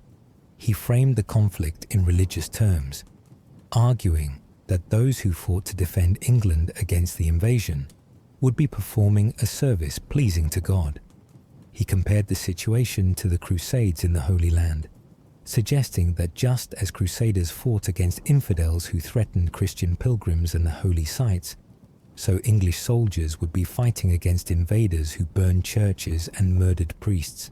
He promised spiritual rewards for those who fought, possibly even suggesting that casualties in the battle would receive remission of their sins, similar to the indulgences granted to Crusaders. This religious framing helped rally forces that might otherwise have hesitated to confront the Scottish army. Local levies, the common soldiers who made up the bulk of medieval armies, often fought reluctantly when called upon, particularly when the cause seemed distant or unclear. But if they believed they were fighting for God as well as for their king, their morale and determination might be significantly enhanced. The promise of spiritual rewards could motivate men to face danger they might otherwise avoid. The English army that assembled to face the Scots reflected the feudal military organisation of the period. Local barons brought their household knights, the professional warriors who served them directly, and the forces owed to them by their own feudal tenants. The Sheriff of Yorkshire, a royal official responsible for maintaining order and administering the king's justice in that vast county, gathered men from throughout his jurisdiction.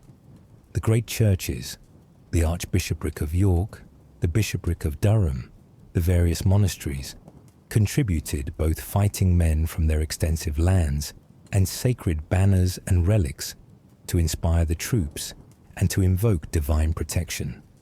Though the English force was smaller than the Scottish army, probably numbering around 10,000 men compared to the Scots' 12 to 16,000, the English had certain advantages. They were fighting on their home territory, which meant they knew the terrain and could choose where to make their stand. They were defending their own lands and families, which might give them greater motivation than attackers who fought for abstract goals of territorial expansion. And they included many well-armed and experienced warriors, veterans of the numerous small-scale conflicts that characterized this period of English history. As the Scottish army advanced deeper into Yorkshire, moving toward the wealthy city of York itself, the English prepared to meet them in battle. The English commanders, after consulting with Archbishop Thurston and with each other, selected a position near Northallerton, a market town a few miles north of York. The location they chose was on a broad plain called Cowton Moor, open ground that would allow both armies to deploy fully and would prevent either side from using terrain to gain unfair advantage. The most distinctive feature of the English position, the element that would give the battle its name and that represented something quite unusual in medieval warfare, was the standard from which the engagement would be called the Battle of the Standard. The English commanders ordered the construction of a remarkable symbolic and practical device. They took the mast from a ship, probably obtained from one of the nearby coastal towns, and mounted it on a wheeled cart. This cart could be positioned where the commanders wanted it and would remain visible throughout the battle. To this mast, the English attached the sacred banners of several of the most important northern churches. The banner of St. Cuthbert of Durham, one of the most revered saints in northern England, whose monastery at Durham was one of the wealthiest and most influential in the kingdom. The banner of St. Peter of York, representing the cathedral church where Archbishop Thurston presided. The banner of St. John of Beverley, from one of Yorkshire's most important religious foundations. The banner of St. Wilfrid of Ripon, another significant northern saint. At the very top of the mast, in the position of highest honour, they placed a silver pyx, a small container normally used to hold consecrated communion wafers, containing a consecrated host, the bread that Catholics believed became the actual body of Christ during the Mass. This extraordinary standard served multiple purposes, all carefully considered by those who designed it. Practically, it provided a clear rallying point for the English troops in the chaos of battle. In medieval combat, where there were no radios or electronic communications, where visibility might be limited by dust or smoke or the press of fighting men, soldiers needed something visible to orient themselves by. The tall mast with its flying banners could be seen from considerable distance, helping scattered troops find their way back to their main force and providing a fixed point around which the English army could maintain its organization. Spiritually and psychologically, the standard represented the blessing and protection of the Church and the saints. Medieval people genuinely believed in the power of saints to intervene in earthly affairs, to protect those who honored them, to strike down those who opposed them.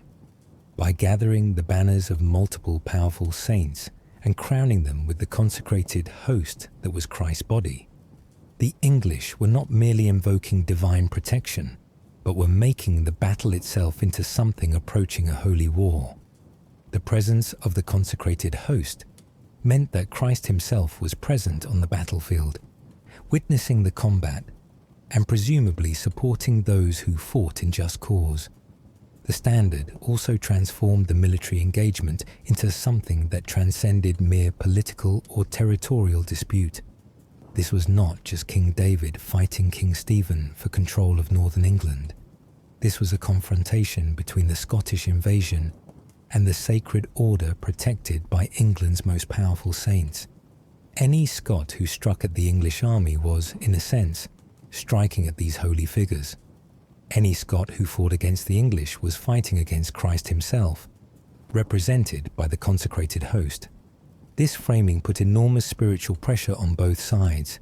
It encouraged the English to fight with religious fervour, and it perhaps troubled the consciences of some Scots who were pious Christians and who might have qualms about fighting against such sacred symbols.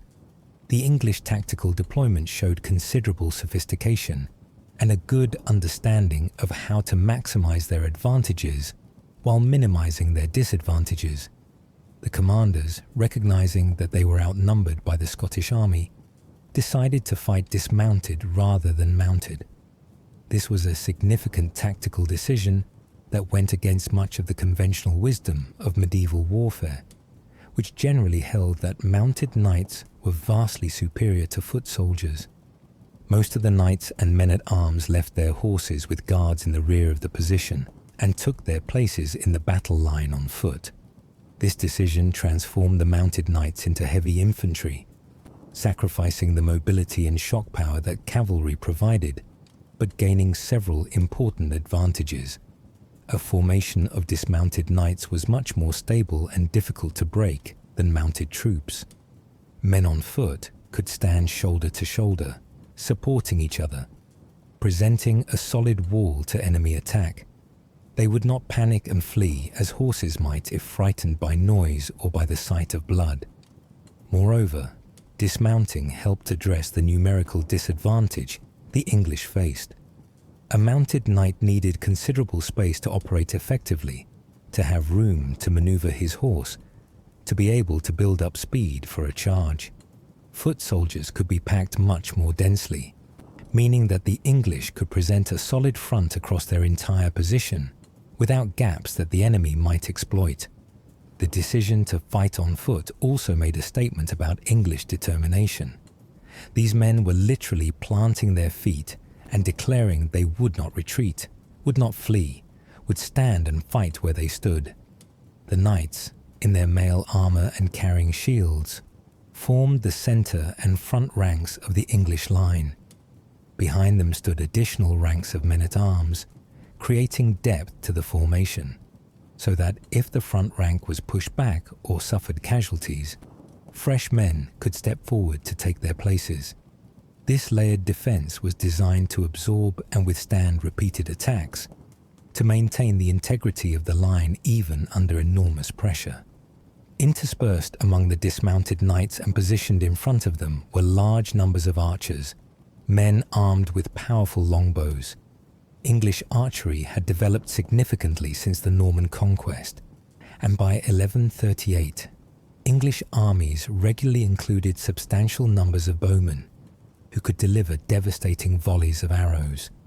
These weapons, made from yew wood and standing nearly as tall as the men who used them, could send an arrow with tremendous force over considerable distances. An experienced archer could loose 10 or 12 arrows per minute, maintaining this rate for extended periods. This meant that a few hundred archers could fill the air with thousands of arrows, creating a deadly hail that could decimate advancing infantry or cavalry. The longbow's power was such that its arrows could pierce mail armour at close range, and even if they didn't penetrate the armour completely, the force of impact could break bones or knock a man down. At longer ranges, the arrows might not penetrate good armour, but they could strike unarmoured faces and limbs, kill horses, and create terror and confusion in enemy ranks. Behind the main line, the English retained some additional reserves, men who could be moved to reinforce any part of the line that came under particular pressure, or who could counterattack if the Scots managed to break through at any point. They also kept a small mounted force, perhaps a few dozen horsemen, for emergencies or for pursuit if the Scots were defeated. The entire English position was designed not to attack, but to defend, to absorb the Scottish assault, to break its momentum through the combination of solid formations of armoured men and devastating archery, and then perhaps to counterattack once the Scots were exhausted and disorganised. On the morning of August 22nd, 1138, when summer was at its height and the fields of Yorkshire were golden with ripening grain, the two armies came within sight of each other across Cowton Moor. The morning dawned misty, a common occurrence in that season and in that region, where moisture from the North Sea combined with the temperature differences between night and day to create fog that often didn't burn off until the sun rose well above the horizon. This mist partially obscured each side's view of the other, creating an atmosphere of tension and uncertainty. As the sun rose higher and the mist began to thin and dissipate, gradually revealing the landscape and the opposing forces, the full scale of both armies became apparent. The Scottish army, larger and more diverse, spread across a wide front, their formations extending perhaps half a mile or more. The English, though fewer in number, stood in good order behind their remarkable standard, its banners streaming in the morning breeze, the silver pix at its top catching the sunlight and seeming to glow. Both armies spent some time preparing for battle, making final adjustments to their formations, checking equipment one last time, and conducting the religious ceremonies that normally preceded medieval combat. Priests and bishops on both sides moved among the troops, offering blessings, hearing confessions from men who might die in the next few hours, conducting abbreviated masses where time and circumstances permitted. Soldiers made their final preparations, tightening straps on armour, checking that sword belts were secure, ensuring shields were properly gripped, speaking quiet words of encouragement or prayer to their companions.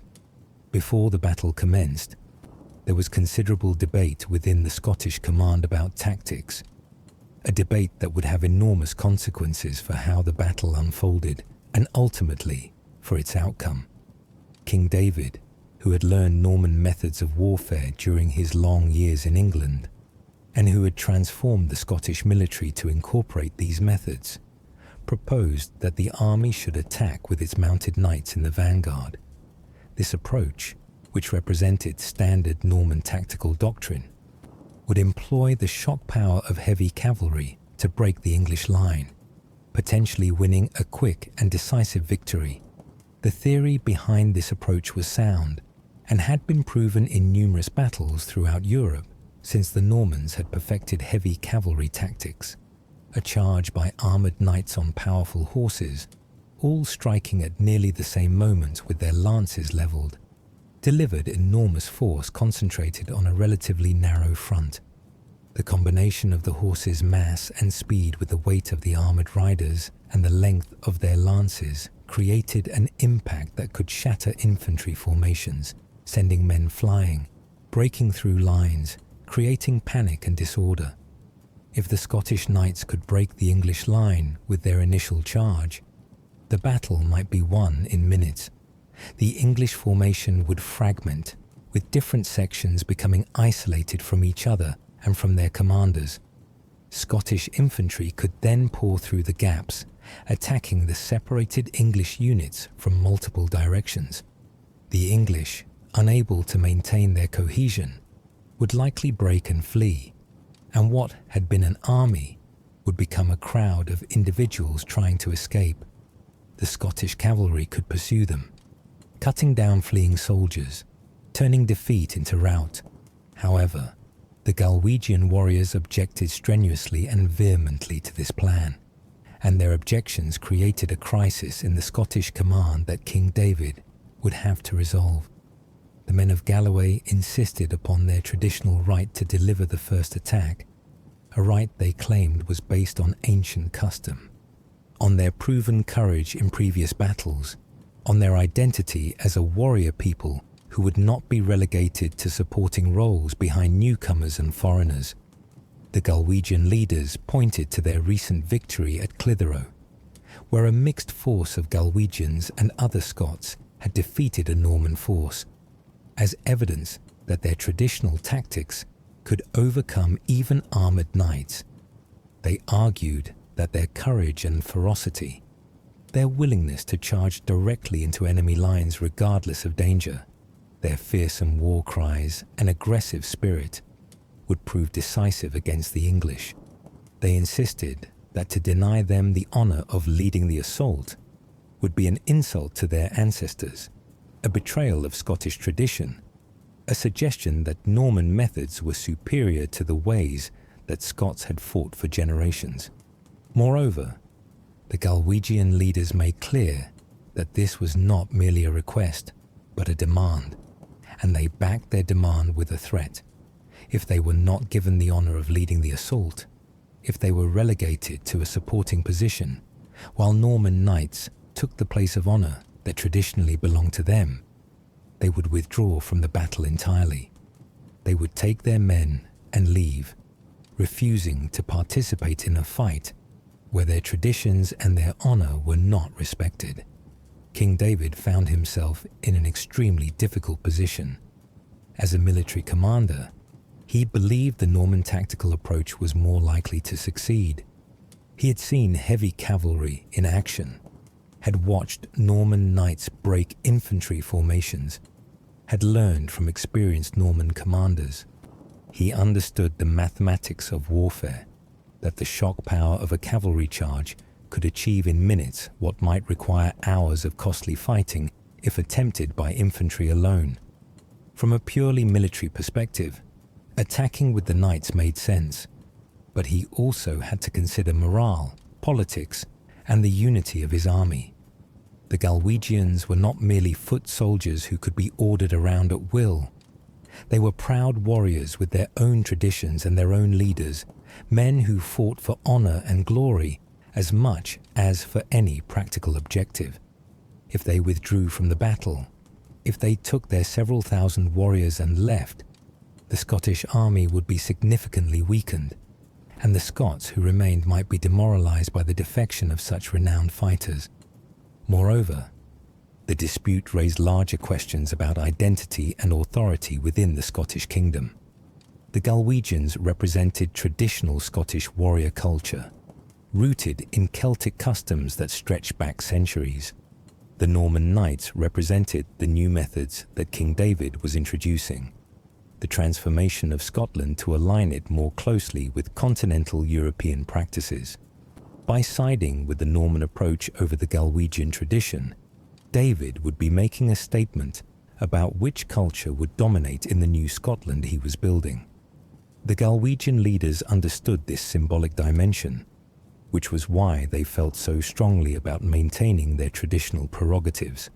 King David, after what must have been agonizing consideration of these competing factors, reluctantly agreed to the Galwegian demands. He gave them permission to lead the assault, to deliver the first attack against the English position. This decision would have profound consequences for the battle's outcome, consequences that David probably anticipated, but felt he had no choice but to accept given the political and morale factors in play. The Scottish army deployed with the Galwegian infantry in the centre of the first line, ready to charge directly at the English position across the open ground of the moor. These men, thousands strong, stood in their traditional formations, their chieftains encouraging them, reminding them of their ancestors' valour, calling on them to prove once again that Galwegian courage was unmatched.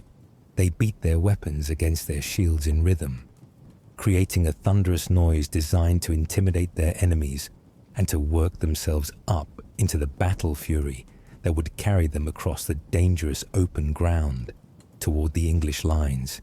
Prince Henry and his mounted knights formed on the right wing of the Scottish positioned to strike at the English left flank or to exploit any breakthrough that the Galwegian attack might achieve.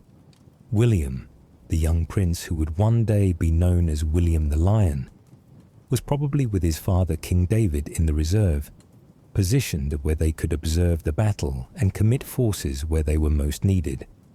Other Scottish forces deployed on the left wing and in various supporting positions, creating a formation that stretched across a broad front. The battle began, as medieval battles traditionally did, with final prayers and blessings. Priests on both sides raised their hands in benediction, calling on God to grant victory to the righteous cause. The Scottish priests would have prayed for King David's success, for the safety of the warriors, for the recovery of lands that Scotland claimed as rightfully its own. The English priests would have prayed for protection against the invaders, for the defence of innocent people who had suffered from Scottish depredations, for the preservation of England's territorial integrity. Then, with a great roar that echoed across the moor, with thousands of voices raised in their traditional war cries, with the sound of weapons beating against shields creating a rhythm like thunder, the Galwegian warriors began their advance. These men, largely unarmoured, relying on shields for protection and on speed and aggression for their defence, rushed forward across the open ground toward the English lines. They came on in a great mass, thousands strong, their chieftains leading from the front, their determination and courage beyond question. Their traditional battle cries echoed across the field, shouts of Albion mixed with Gaelic phrases, war cries that had been used by their ancestors for generations, sounds designed to encourage their own men and to create terror in their enemies. The Galwegians believed in the power of noise and fury to intimidate opponents, to create psychological pressure that might cause enemy formations to break before physical contact was even made. They had seen enemies flee before their charges in past battles, had seen men lose their nerve and run when faced with the terrifying sight of thousands of warriors charging at them with weapons raised. They ran at full speed across the several hundred yards that separated them from the English lines, their shields held before them, their spears and axes ready, their faces showing the fierce determination of men committed to victory or death. The ground trembled under the impact of thousands of feet, and the air was filled with their shouts and the clatter of their equipment. To the English watching them come, it must have been a terrifying sight. This great mass of warriors rushing toward them, seemingly unstoppable, apparently willing to die rather than retreat. The English response was devastating in its effectiveness and in the casualties it inflicted.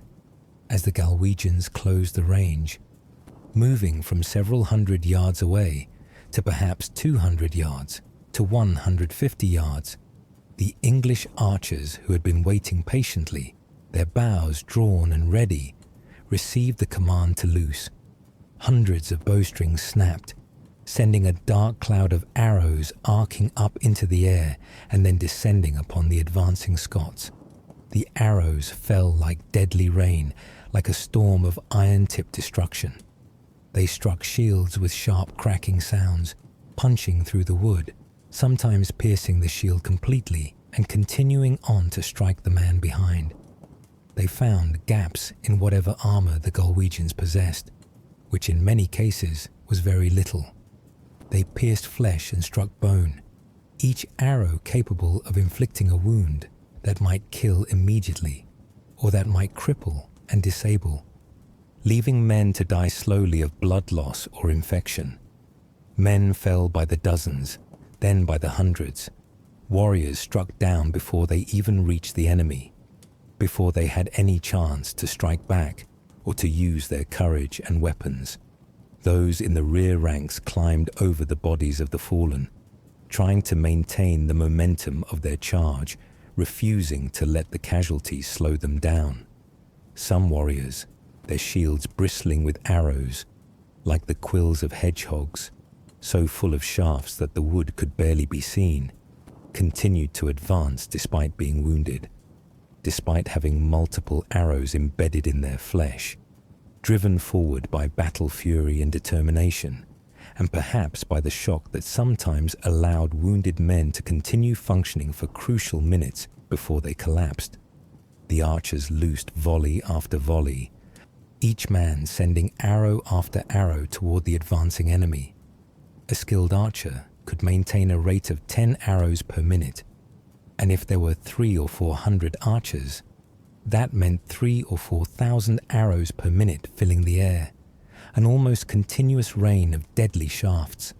The ground between the two armies became covered with fallen warriors, with wounded men crawling or trying to crawl to safety, with the bodies of those who had been killed instantly. Yet still the Galwegians pressed forward, demonstrating courage that even their enemies would later acknowledge and praise. They were now paying a terrible price for their insistence on delivering the first attack, without the support of the Scottish knights, who might have shielded them from some of the arrow fire. Had mounted knights led the charge, their armor would have provided better protection against the arrows, and their speed would have closed the distance more quickly, reducing the time during which the archers could shoot. But the Galwegians had demanded the honor of leading the assault, and now they bore the full fury of the English archery.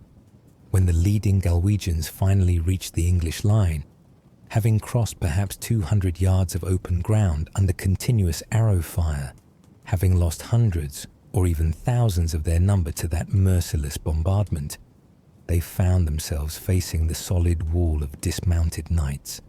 These English knights, in their full mail armor with shields and weapons ready, stood shoulder to shoulder, presenting a formidable obstacle to the exhausted and bloodied Galwegian warriors. The combat that ensued was savage, brutal, and desperate. The Galwegians, despite their losses and exhaustion from their charge and from the wounds many had sustained, attacked with remarkable ferocity. They struck at the English line with their spears and axes, trying to break through, trying to create gaps that others could exploit. The English knights, fighting from a stable position and with the advantage of superior armor, held their ground, striking back with swords and maces, using their shields to deflect attacks and their weapons to inflict casualties. The fighting was hand-to-hand at the closest possible quarters, men striking at each other from distances of a few feet or less, shields splintering under repeated blows, armor being dented and broken, blood flowing freely on both sides. The wounded fell and were trampled underfoot as the combat continued. The noise was overwhelming.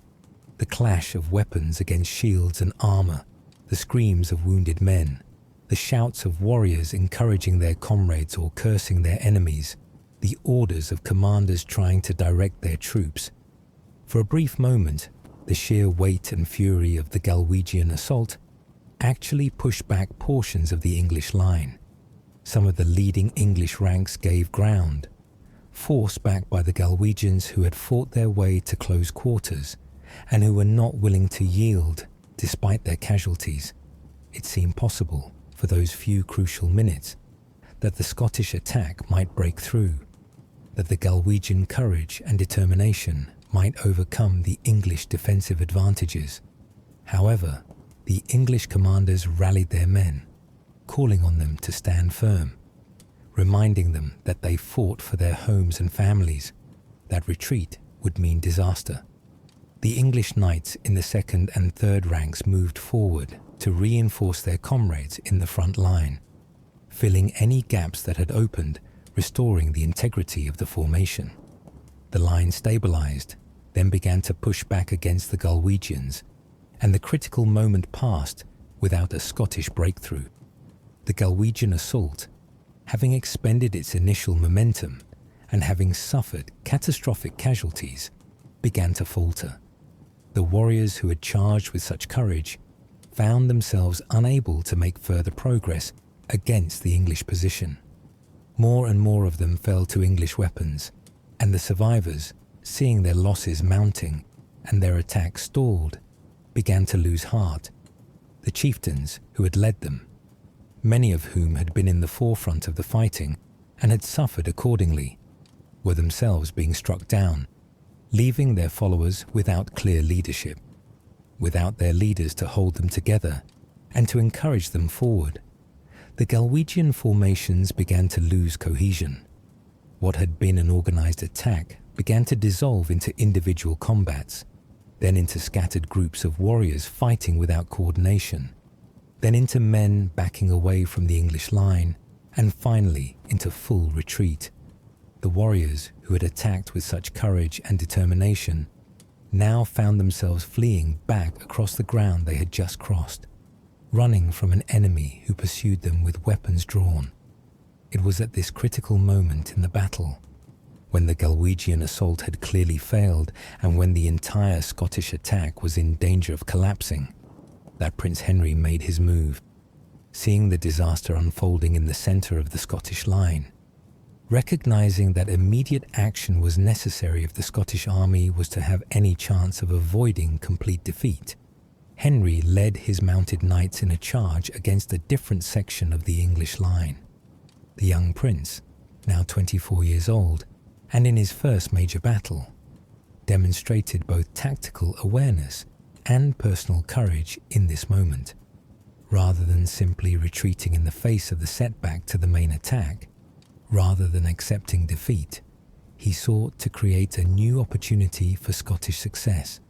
He identified a section of the English line that seemed vulnerable, perhaps where the English had thinned their ranks to reinforce other positions, or perhaps where the troops were less experienced or less well armed than elsewhere, and he directed his charge at that point. Henry's cavalry charge struck the English line with tremendous force. The mounted knights, their horses at full gallop, their lances levelled, their armour gleaming in the sunlight, crashed into the English formation like a thunderbolt.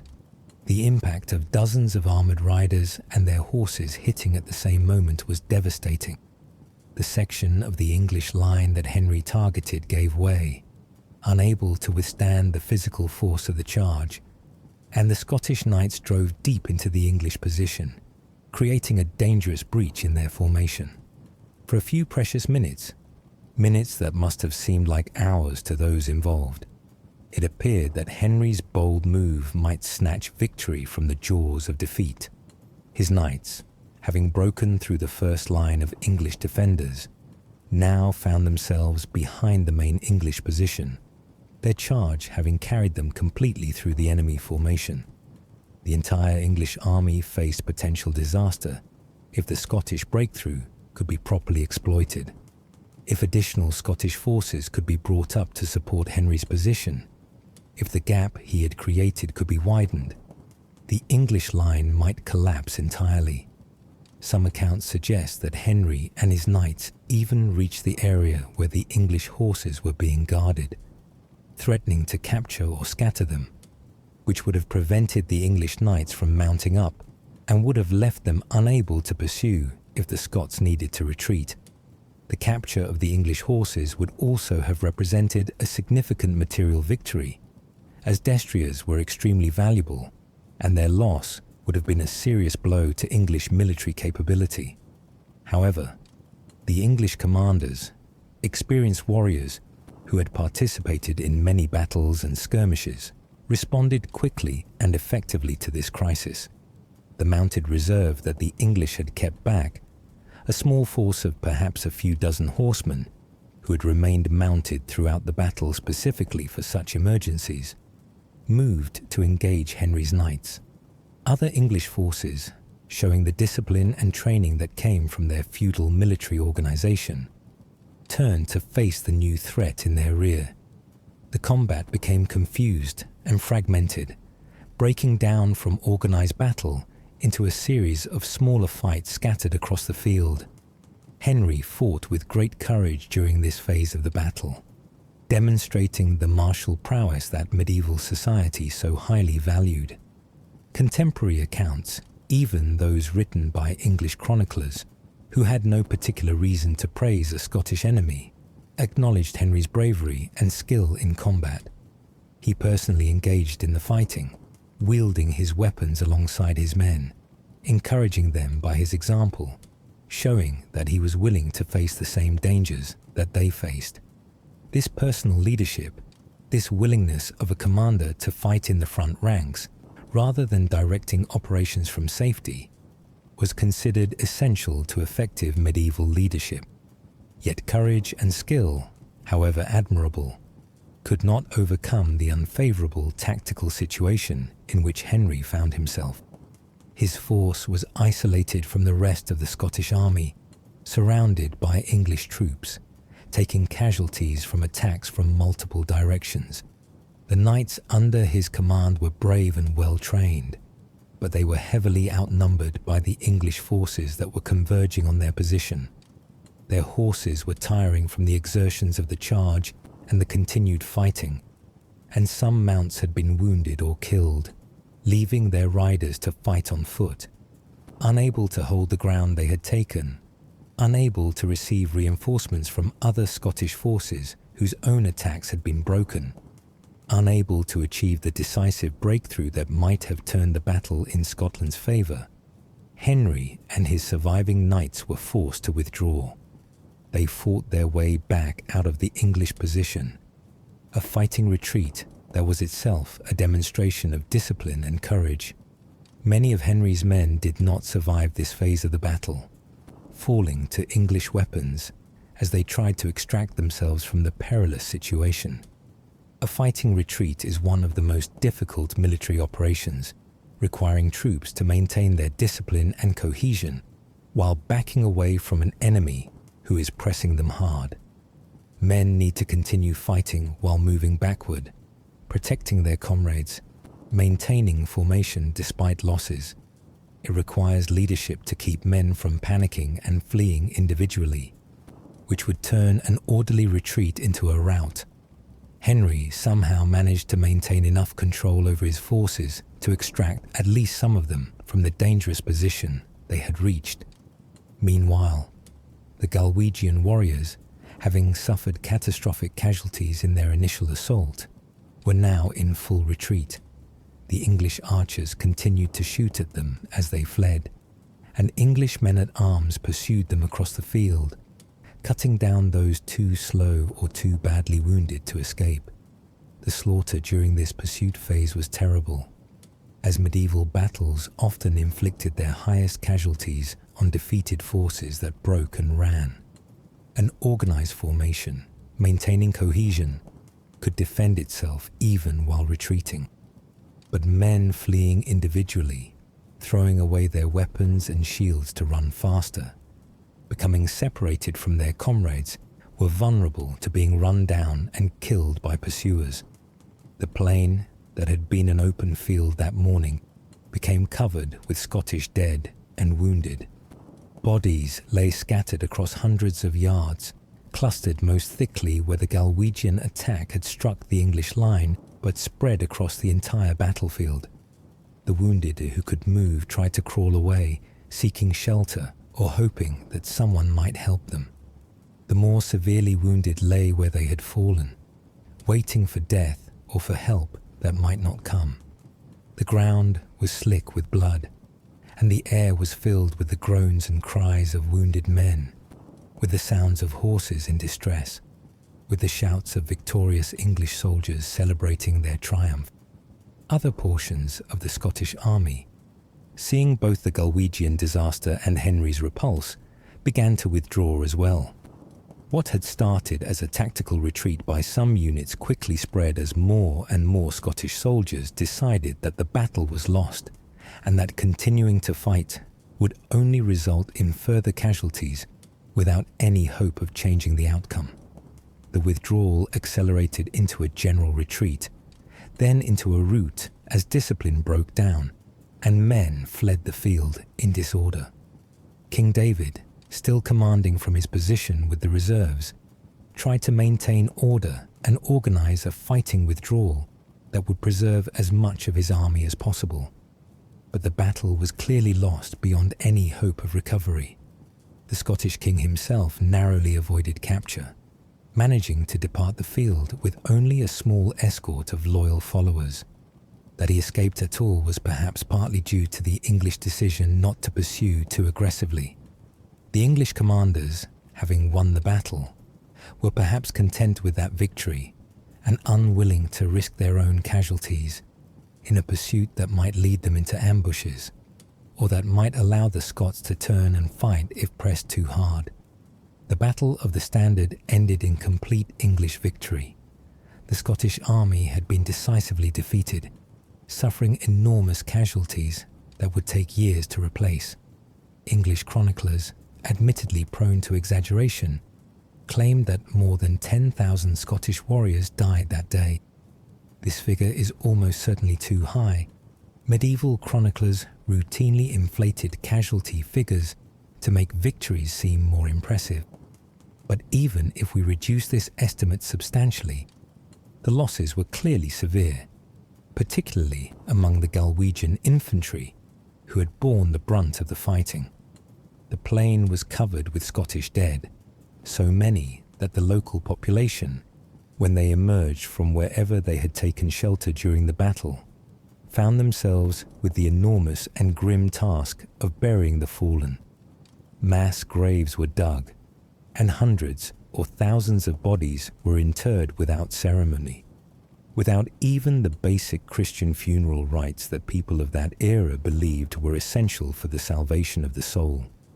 These burial sites, scattered across the battlefield, would give their names to various roads and landmarks in the area for generations to come. Despite the magnitude of the defeat at the Battle of the Standard, despite the thousands of Scottish casualties and the apparent completeness of the English victory, Prince Henry emerged from the battle with his reputation enhanced rather than diminished. This seemingly paradoxical outcome reflected the values and priorities of medieval aristocratic society, which placed enormous emphasis on personal courage, on leadership under pressure, on maintaining honor even in defeat. English and Scottish sources alike praised Henry's courage, his tactical skill in leading what proved to be the only partially successful Scottish attack of the entire battle, and his conduct during the fighting. The contemporary chronicler, Earl of Rievaulx, a learned Cistercian monk who had spent time at the Scottish court, and who knew the royal family personally before entering monastic life, wrote about the battle within a year or two of its occurrence. His account, though favourable to the English side that had won the battle, nonetheless praised Henry's cavalry charge as a remarkable feat of arms, describing it as an action that demonstrated exceptional bravery and military skill, even though it ultimately failed to achieve its objective. Such praise from an English source, from a writer who had no political reason to flatter a Scottish prince, testified to the impression that Henry's conduct had made on those who witnessed or heard about it. For Henry personally, the Battle of the Standard represented a crucial milestone in his development as a military commander and as a political figure who would need to navigate the complex world of medieval power politics. He had led men in a major battle, one of the largest and most significant military engagements in Britain in that generation. He had demonstrated personal courage under the most dangerous circumstances imaginable, fighting hand-to-hand with enemies who were trying to kill him, maintaining his composure in the chaos and terror of medieval combat, where death could come from any direction at any moment. He had shown the ability to make tactical decisions in the chaos of battle, recognizing when the main Scottish attack had failed, identifying an opportunity to strike at a different point in the English line, and executing a cavalry charge that, even though it ultimately could not change the battle's outcome, demonstrated both tactical awareness and leadership. Though his side had lost, he had emerged with honor intact and with his military reputation established. In the hierarchical world of medieval aristocracy, where a man's reputation for courage and martial ability directly affected his political influence and social standing, this was enormously important. The immediate aftermath of the battle saw the Scottish army retreating northward in considerable disorder. King David managed to rally his forces and led them back across the border into Scotland. But the invasion had clearly failed in its immediate objectives. The northern English territories that David had sought to control remained firmly in English hands, and Stephen's position, far from being weakened by the Scottish invasion, had actually been strengthened by the victory that English forces had achieved even in the king's absence. However, medieval warfare rarely resulted in absolutely final outcomes where one side won total victory and the other suffered complete defeat. Military success on the battlefield did not automatically translate into permanent political gains, and military defeat did not necessarily mean total loss of bargaining power or influence. The relationship between military and political outcomes was complex and mediated through negotiations, through the perceptions and calculations of the parties involved, through consideration of resources and alternatives available to each side. Despite their defeat at Northallerton, the Scots still occupied substantial territories in northern England and maintained strong garrisons in several key fortresses. David's army, though it had suffered serious casualties, remained substantially intact as a fighting force. Defeated armies in medieval warfare rarely lost all their soldiers, and even after a major defeat, the loser typically retained most of his forces. Moreover, the complicated political situation in England, with the ongoing civil war between Stephen and Matilda's supporters, meant that Stephen could not concentrate unlimited resources on forcing Scotland to submit completely. The English king faced rebellions and challenges to his authority in various parts of England. Robert of Gloucester, Matilda's half-brother and one of the most powerful barons in the kingdom, was organising resistance to Stephen in the west of England. Other nobles who had sworn to support Matilda were beginning to act on those oaths, creating multiple threats that Stephen needed to address. If he committed all his forces to subduing Scotland, to invading north of the border and trying to force King David to surrender, he would leave other parts of England vulnerable to his domestic enemies. The practical reality of medieval kingship was that resources were always limited and had to be distributed across multiple competing needs. Moreover, Stephen had family connections to Scotland that complicated the situation. His wife, Queen Matilda of Boulogne, was actually King David's niece. Her mother, Mary, had been David's sister, which gave her both a personal relationship with the Scottish king and a motivation to achieve a peaceful resolution that would benefit both sides of her family. Medieval queens often played important diplomatic roles, using their family connections and their personal relationships to broker agreements between their husbands and their relatives. Queen Matilda of Boulogne proved very active and effective in this diplomatic capacity. The months following the Battle of the Standard saw complex negotiations between Scotland and England, with various proposals and counter-proposals being exchanged, with meetings between representatives of both sides, with the gradual development of an understanding that might resolve the conflict without requiring further military operations. Queen Matilda travelled north to participate in these negotiations, meeting with her uncle King David and working to find terms that both sides could accept.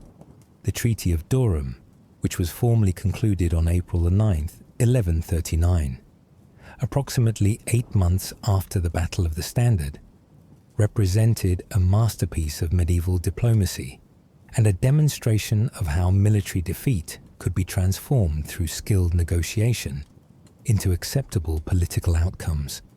Despite having lost the battle, despite having suffered substantial casualties, despite having been forced to retreat from English territory, King David achieved through negotiation many of the strategic objectives he had pursued through military force.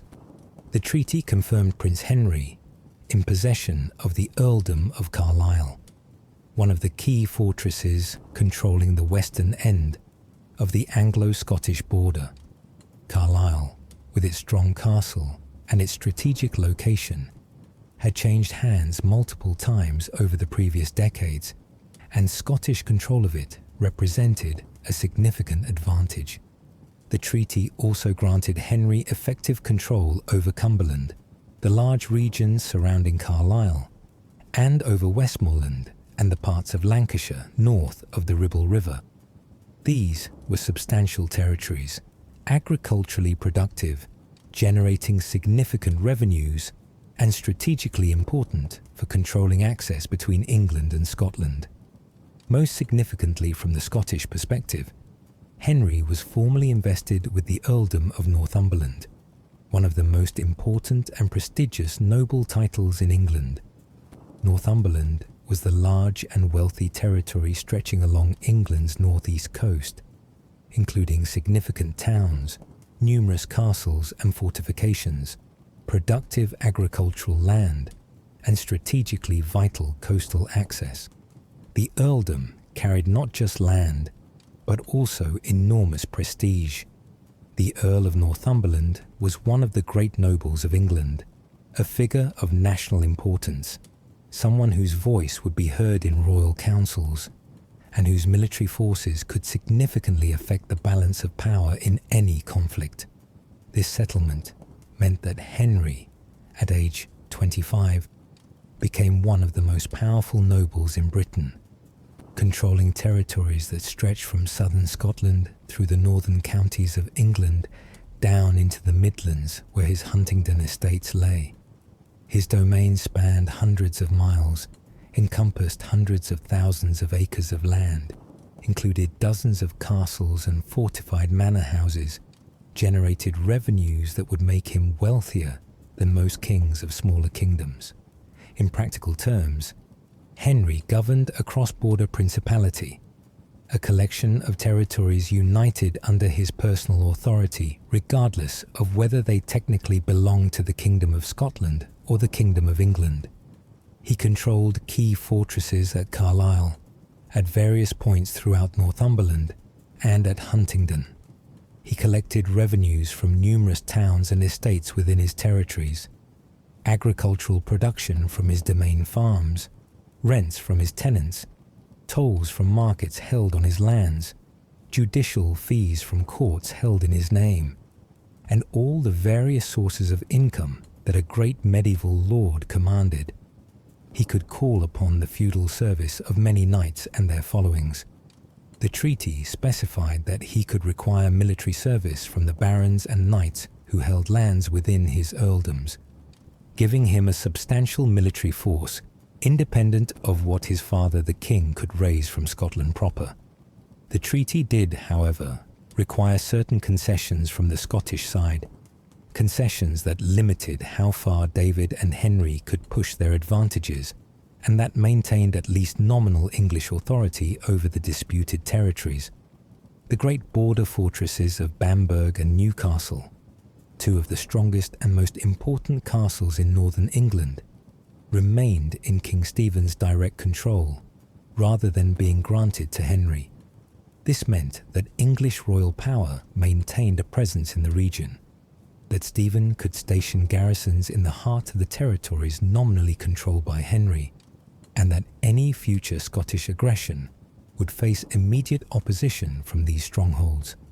Henry had to perform homage to Stephen for his English territories, participating in the feudal ceremony that created a personal bond of loyalty between vassal and lord. This reinforced the principle that while Henry might control these territories, while he might exercise governmental authority within them, while he might collect their revenues and command their military forces, he held them ultimately from the King of England and owed obligations to the English crown. The ceremony and the obligations it created meant that Henry could not use his English territories as a base for attacks on England without being guilty of violating his feudal oath, a serious offence in medieval eyes. The treaty also stipulated that English law would continue to operate in the territories granted to Henry, maintaining legal continuity and preventing Henry from completely separating these regions from England.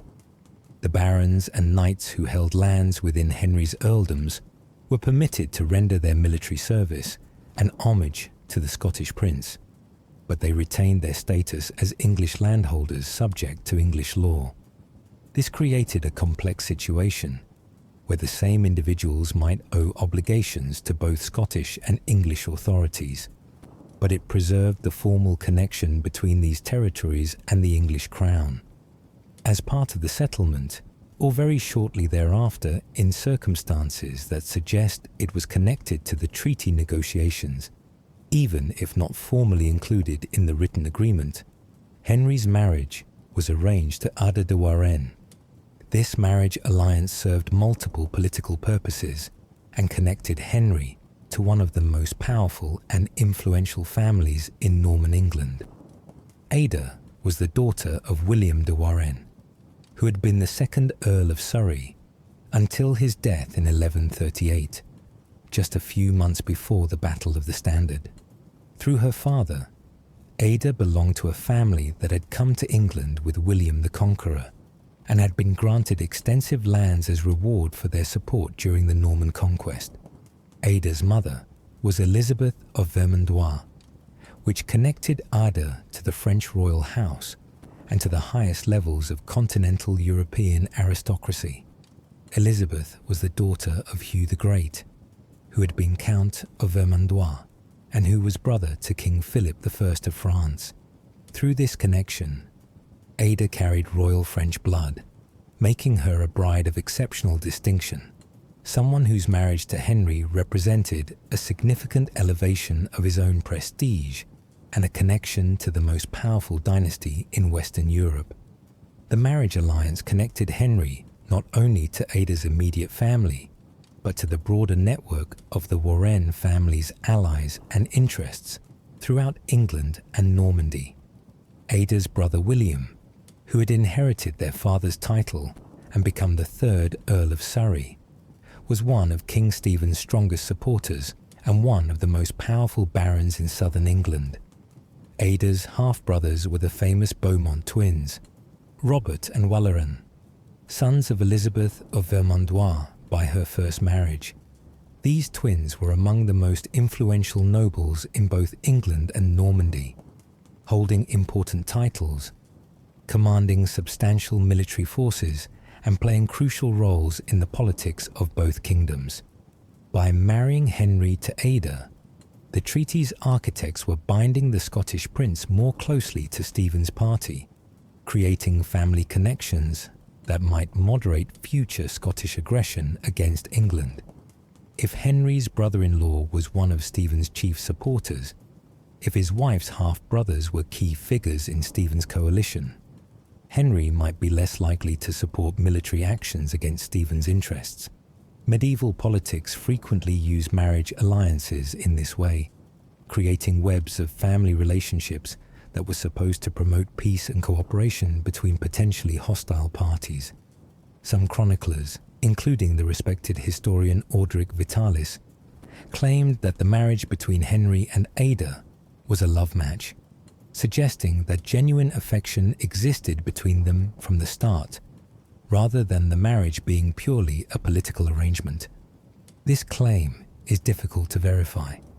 Medieval chroniclers sometimes romanticized aristocratic marriages, presenting them as love stories when they were really dynastic arrangements, and we have no direct evidence of Henry's or Ada's feelings. However, the timing and political circumstances certainly suggest that whatever personal feelings may have existed, the marriage served clear strategic purposes for both families and for the broader political settlement between Scotland and England. The wedding ceremony took place sometime between the conclusion of the Treaty of Durham in April 1139 and Henry's return to Scotland later that year. The exact date is not recorded in surviving sources, which is not unusual for medieval weddings, where the precise date was less important than the fact that the marriage occurred and was properly witnessed. The ceremony would have followed the elaborate rituals of medieval noble marriage, rituals designed both to solemnize the union and to ensure that it was publicly recognized as valid and binding. The wedding probably took place in England, perhaps at one of the great churches in the territories that Henry now controlled, or perhaps at a church associated with the Warenne family, or with King Stephen's court.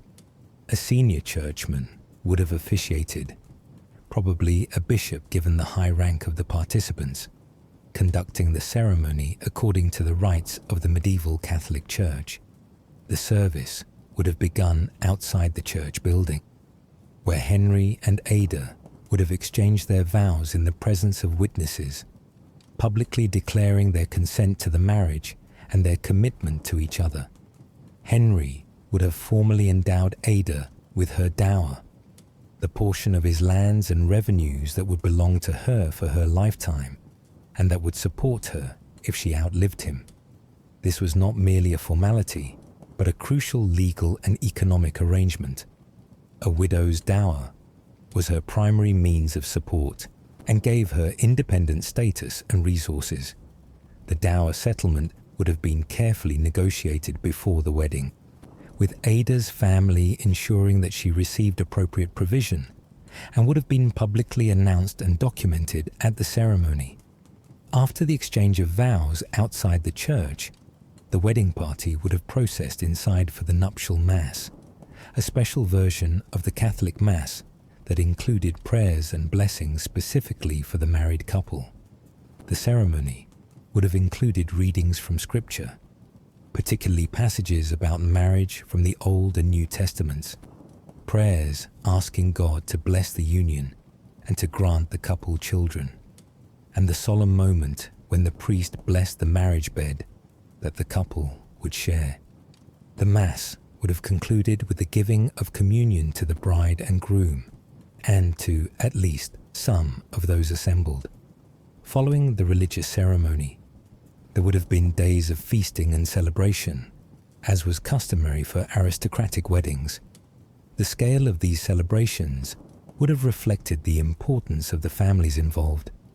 Great nobles were expected to demonstrate their wealth and status through generous hospitality, through abundant food and drink, through entertainment provided for their guests.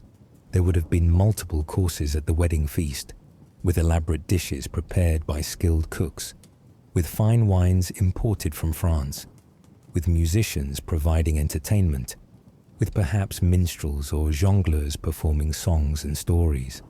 The celebrations would have included not just eating and drinking, but also tournaments or other martial displays where knights could demonstrate their skills.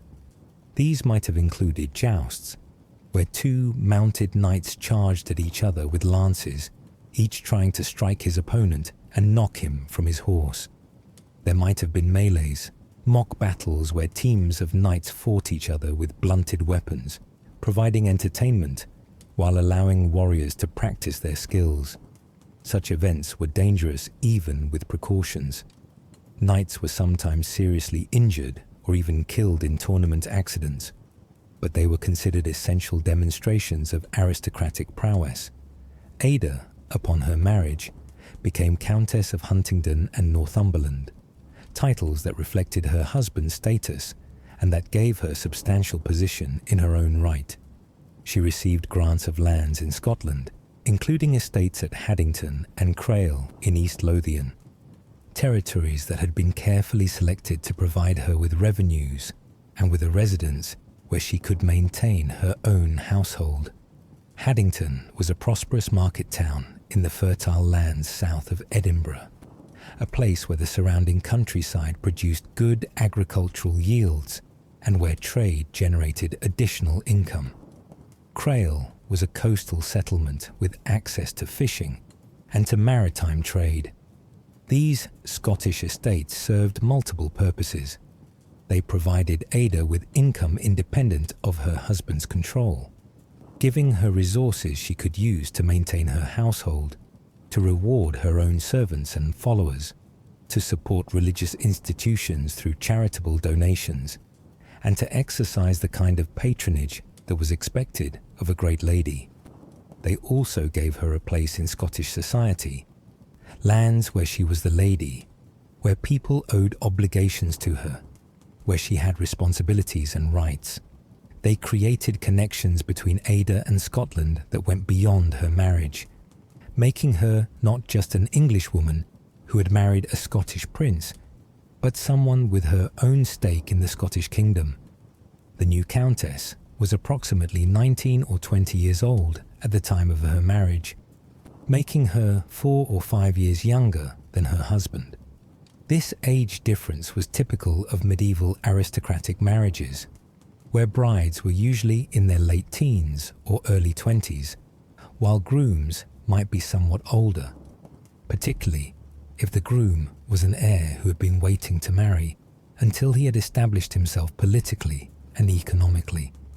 Contemporary sources provide little physical description of Ada. Medieval chroniclers rarely described women's appearances in detail unless they were remarkably beautiful or remarkably ugly, but we can assume she was healthy and physically capable, as those were important considerations in arranging aristocratic marriages. Later evidence from Ada's widowhood suggests she was intelligent, capable of managing complex estates, pious without being fanatical, and devoted to her family. The chronicles of the period generally give her positive assessments when they mention her at all, describing her as a good and worthy lady, as someone who fulfilled her duties appropriately, as a woman who lived virtuously and who supported the church. Her later actions as a widow, particularly her foundation of religious institutions and her devotion to charitable works, demonstrate both practical administrative ability and genuine religious feeling. For Henry, marriage represented a significant transition in his life, marking his full maturity and his establishment as an independent lord in his own right, rather than simply his father's heir and subordinate. He was no longer just a prince waiting to inherit. He was now the Earl of Huntingdon and Northumberland, husband to a distinguished wife, lord of vast territories, commander of substantial military forces, and a figure of importance in both Scottish and English politics. The couple established themselves initially in Henry's English territories, probably at Carlisle, which was one of his principal seats, and which offered both comfortable accommodation and strong fortifications. The late 1130s and early 1140s proved relatively peaceful years for Henry and Ada, a welcome respite after the military campaigns and battles of the previous years. With the Treaty of Durham in place, and with King Stephen preoccupied with the ongoing civil war against Empress Matilda's forces in southern and western England, the northern borderlands enjoyed a period of relative calm. This respite allowed Henry to devote his energies to the peacetime responsibilities of a great territorial lord, governing his extensive territories, administering justice, collecting revenues, maintaining castles and fortifications, and beginning to build the family that would eventually carry his legacy forward into future generations. Medieval governance at Henry's level involved constant travel, a ceaseless round of movement from estate to estate, from manor to manor, from castle to castle. A great lord with territories scattered across hundreds of miles could not effectively govern by remaining in one place and expecting reports and messengers to keep him informed. He needed to move regularly through his domains, showing himself to his tenants and subjects, hearing disputes and rendering judgments, inspecting his castles and other properties, ensuring that his officers and administrators were performing their duties properly and honestly, and demonstrating through his physical presence that he was actively engaged in governing his lands. Henry's domain stretched from the Scottish borders down through northern England to the Midlands, encompassing Carlisle and Cumberland in the west, Northumberland in the northeast, Westmoreland and northern Lancashire in the northwest, and the Huntingdon estates far to the south in the Midlands. Managing these scattered territories required careful organisation, substantial administrative machinery, and Henry's personal attention to maintain effective control.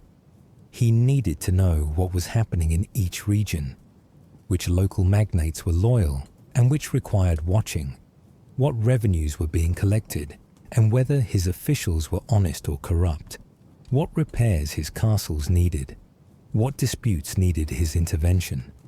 The progress that a great lord made through his territories was no simple journey. Henry would have travelled with a substantial household, perhaps several dozen people at minimum, possibly more than 100 when he was moving his entire court.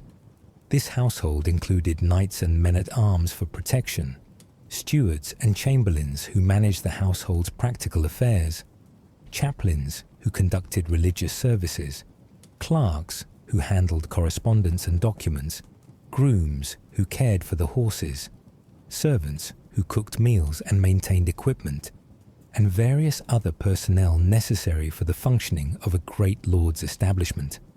When this large company arrived at one of Henry's castles or manors, it would remain there for days or weeks, consuming the stored provisions, holding court to hear legal cases, inspecting the property and its surrounding estates, and conducting all the business of governance that required the lord's personal attention. The cost of supporting this travelling household was substantial, which was one reason why great lords moved frequently. It distributed the economic burden across their various estates rather than exhausting any single location's resources. Ada would have accompanied her husband on many of these journeys, maintaining her own household within the larger establishment, managing her dower lands through her own officials, and fulfilling the social and ceremonial duties expected of a countess. Medieval noblewomen were not merely decorative appendages to their husbands, but had real responsibilities and exercised real authority. A countess managed significant estates, supervised numerous servants, served as her husband's partner and advisor, and represented him when he was absent. Ada would have learned these skills partly from her own upbringing in the Warenne household, and partly through experience as she grew into her role.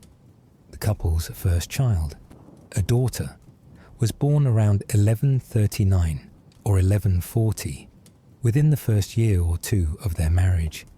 They named her Ada after her mother, following the common medieval practice of naming children after parents and grandparents. This practice served multiple purposes. It honored the parent whose name was being used. It created a sense of continuity across generations. It sometimes served political purposes by emphasizing connections to particular family lines. And in a practical sense, it meant that families used a relatively limited pool of names, which can make tracking medieval genealogies challenging, but which also created strong associations between certain names and certain families.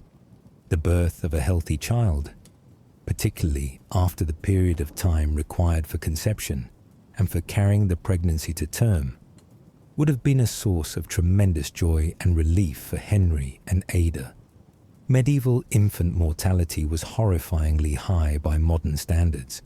Perhaps 1 child in 3 or even 1 in 2 failed to survive to their first birthday, victims of diseases, of complications from birth, of accidents, or of the general vulnerability of infants in an age without modern medicine or nutrition.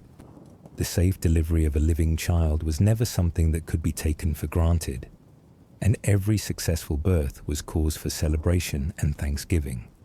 The birth itself would have been attended by midwives, experienced women who specialized in helping other women through childbirth. Male physicians were generally not present at births unless something went seriously wrong, as childbirth was considered a female domain. The midwives would have provided both practical assistance, helping with the delivery, cutting the umbilical cord, cleaning the infant, and emotional support for the mother, using their experience to reassure her and to guide her through the process. After the birth, the infant Ada would have been baptized as soon as possible, probably within a few days of birth. Medieval Christians believed that an unbaptized child who died would not go to heaven, would at best end up in limbo, a place of neither punishment nor reward. Parents therefore wanted their children baptized quickly, particularly given the high rates of infant mortality. The baptism ceremony would have taken place at a church, probably one of the important churches in Henry's territories, with a bishop or senior priest officiating, with godparents chosen from among the family's noble associates, standing as witnesses and promising to help ensure the child's Christian upbringing. A second daughter, Margaret, followed approximately a year after Ada's birth, arriving around 1140 or 1141. Margaret's name honoured her royal Scottish ancestry.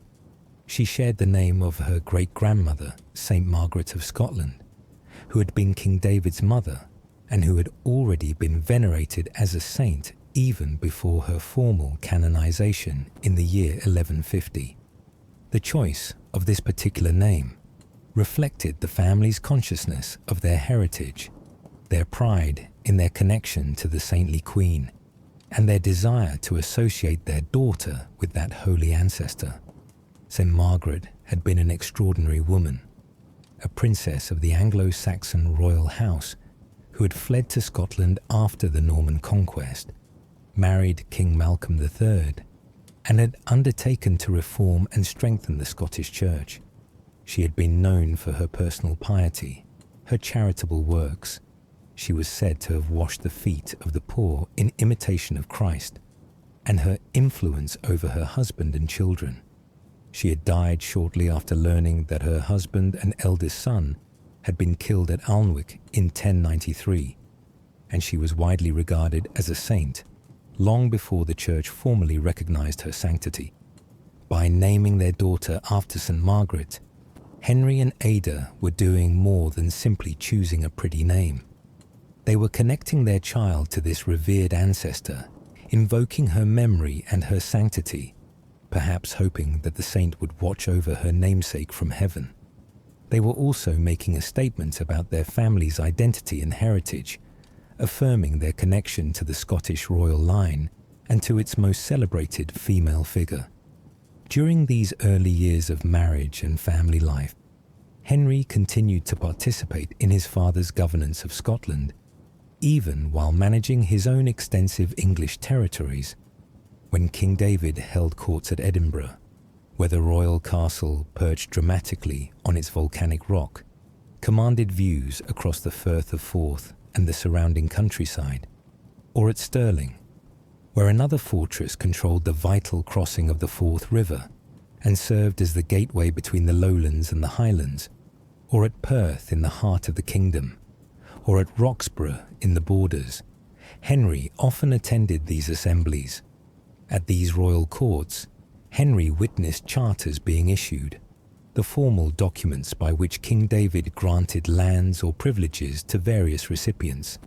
These charters, written in Latin on parchment by skilled scribes, sealed with the king's great seal impressed into warm wax, represented the official acts of royal government.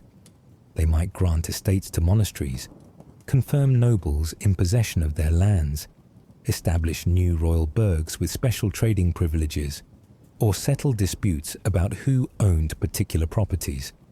By witnessing these charters, by having his name recorded among the witnesses, Henry was participating in the machinery of royal government and was also ensuring that he was informed about significant grants and decisions that might affect Scottish politics.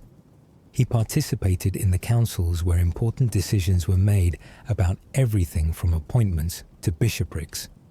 The selection of who would serve as Bishop of St Andrews or Glasgow or Aberdeen required royal approval and often royal initiative, to the granting of trading privileges to burghs, to decisions about taxation and about military preparations.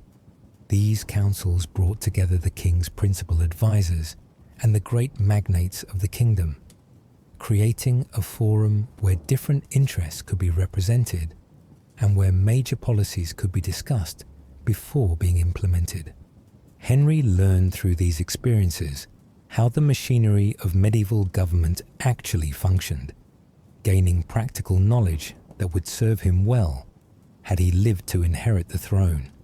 He saw how royal officials, sheriffs who administered justice and collected revenues in their assigned regions, justiciars who travelled circuits, hearing cases, chamberlains who managed royal finances, carried out their duties and sometimes exceeded their authority or failed in their responsibilities. He learned to identify capable and loyal servants of the crown, men who could be trusted with important responsibilities, and to recognize those who were corrupt or incompetent, or whose loyalty might waver under pressure. The early 1140s saw the arrival of Ada and Henry's first son, Malcolm, born sometime around 1141 or 1142. The birth of a male heir was a matter of enormous importance for any noble family, and particularly crucial for a prince whose family occupied a throne.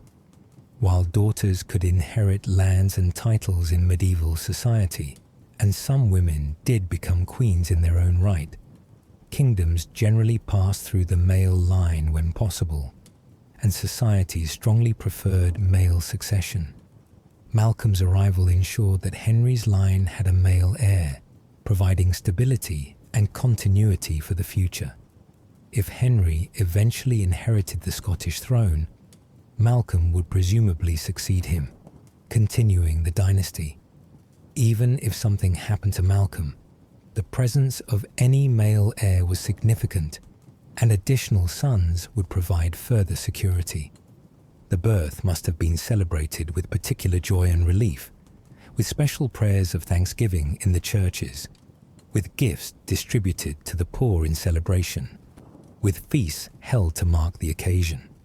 Young Malcolm was named after his great-grandfather, King Malcolm III, the famous Malcolm Canmore, who had ruled Scotland from 1058 to 1093, and who had married St. Margaret. Malcolm III had been a vigorous and successful king who had expanded Scottish power, raided England repeatedly, and established his dynasty firmly on the throne. He was remembered as a warrior king, someone who had fought to secure his kingdom's independence, and who had built royal power through both military strength and diplomatic skill. The name carried weight and significance, connecting the infant to this glorious past and marking him as a potential future king. The name also served practical political purposes.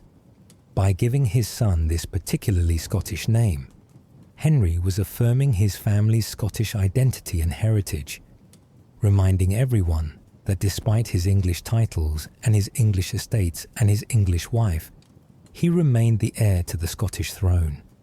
The choice of name sent a message about where Henry's ultimate loyalties lay and about how he saw his family's future. A second son, William, arrived approximately a year after Malcolm, born around 1142 or 1143. William's name honoured multiple ancestors and connections.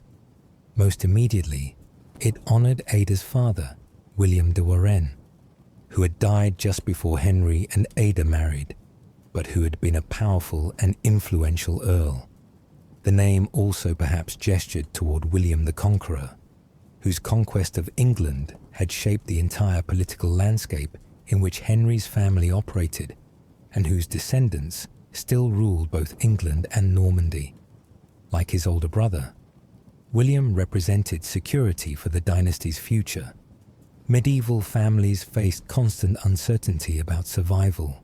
Disease, accident, violence, all could carry away children or adults without warning. Having multiple sons improved the chances that at least one would survive to adulthood and could inherit. William's birth meant that if something happened to Malcolm, the succession would not be thrown into crisis, would not create opportunities for rival claimants or for civil war between different factions supporting different candidates. Henry's family continued to grow over the following years. A third son, David, was born around 1144, though in a circumstance that would prove particularly poignant. This boy would never know his father. The timing of David's birth, occurring around the time when Henry's health began its gradual but inexorable decline, meant that Henry may have had very little time with his youngest son. Some sources suggest David was born after Henry's death in 1152, making him a posthumous child who never met the father whose name he bore. Young David was named after his grandfather, King David I of Scotland, continuing the family tradition of honouring important ancestors through the naming of children. The name carried enormous significance, connecting the boy to his grandfather who was transforming Scotland and who had already become recognised as one of the kingdom's great kings. If Henry had lived to see his son David grow up, he would have hoped the boy might emulate his grandfather's achievements, might contribute to Scotland's continued development, might uphold the family's honour and reputation. Another daughter, Matilda, was born in 1152, the same tragic year that would see Henry's death. This child's fate was particularly heartbreaking. She died in infancy, surviving for only a few months before succumbing to whatever illness or weakness carried her away. Infant mortality, though sadly common in the medieval period, was nonetheless devastating for parents every time it occurred. The fact that many babies died did not make the loss of any particular child less painful, did not reduce the grief that parents felt, did not make it easier to lay a tiny body in the ground and say farewell to all the hopes and dreams that had surrounded that child. For Ada, the loss of infant Matilda must have been especially difficult, coming as it did in the same year that she would lose her husband. Within a span of months, she faced the double grief of losing both a baby daughter and the husband with whom she had shared more than a decade of life, that she had to endure these losses while also caring for her surviving children, managing estates, and navigating the political complexities of her position, speaks to the resilience and strength that medieval noblewomen often needed to display. There is some uncertainty in the genealogical records about whether there was a seventh child. a daughter named Marjorie. Some sources include her among Henry and Ada's children, claiming she later married Guy le Christ, Earl of Angus, and became an ancestor of important Scottish noble families. Other sources question her existence or suggest she may have been confused with another family member. The uncertainty reflects the limitations of medieval record keeping, particularly regarding women and younger children, whose births and lives were less likely to be systematically documented than those of male heirs or of children who achieved particular prominence. Medieval records focus primarily on events that had legal or political significance: births of male heirs who might inherit titles, marriages that created alliances, deaths that triggered successions. Daughters were less consistently recorded unless they made particularly advantageous marriages or unless they inherited property in their own right. Younger children who died young might not be recorded at all in surviving documents. This means that reconstructing medieval families completely is often difficult or impossible, and historians must acknowledge areas of uncertainty rather than claiming false certainty about matters that the sources do not clearly establish. As Henry and Ada's family grew, they established and maintained a proper noble household befitting their rank and status.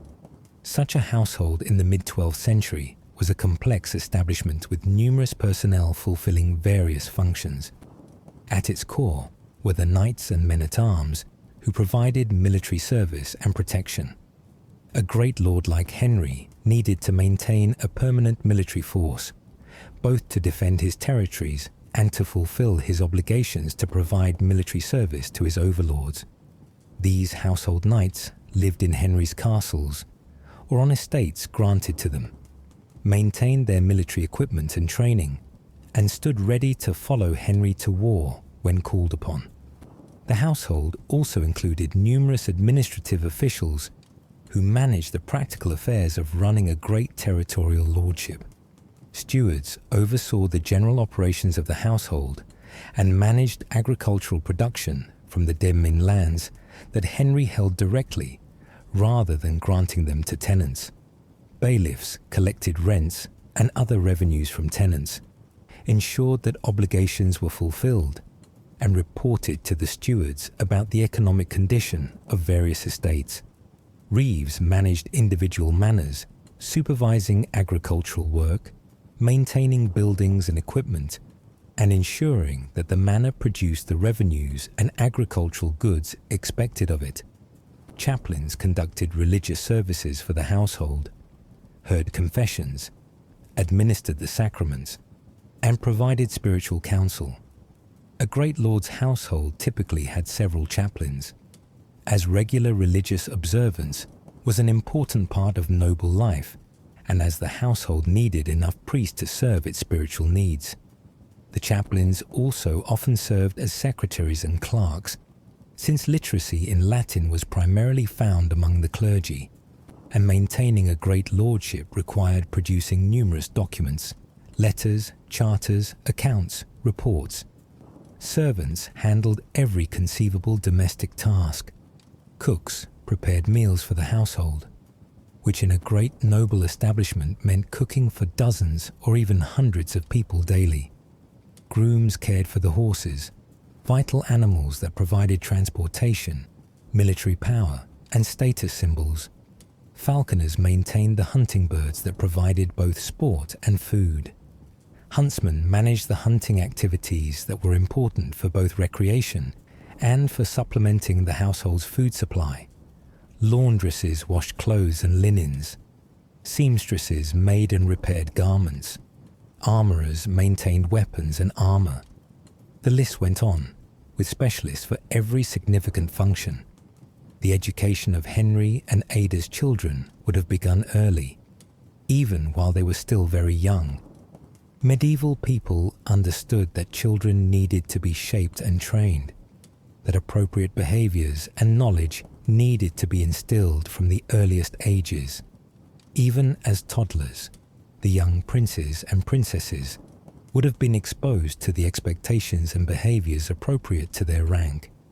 They would have learned prayers, attended church services, even if they couldn't yet understand what was happening, begun to understand the hierarchy of noble society and their own place within it.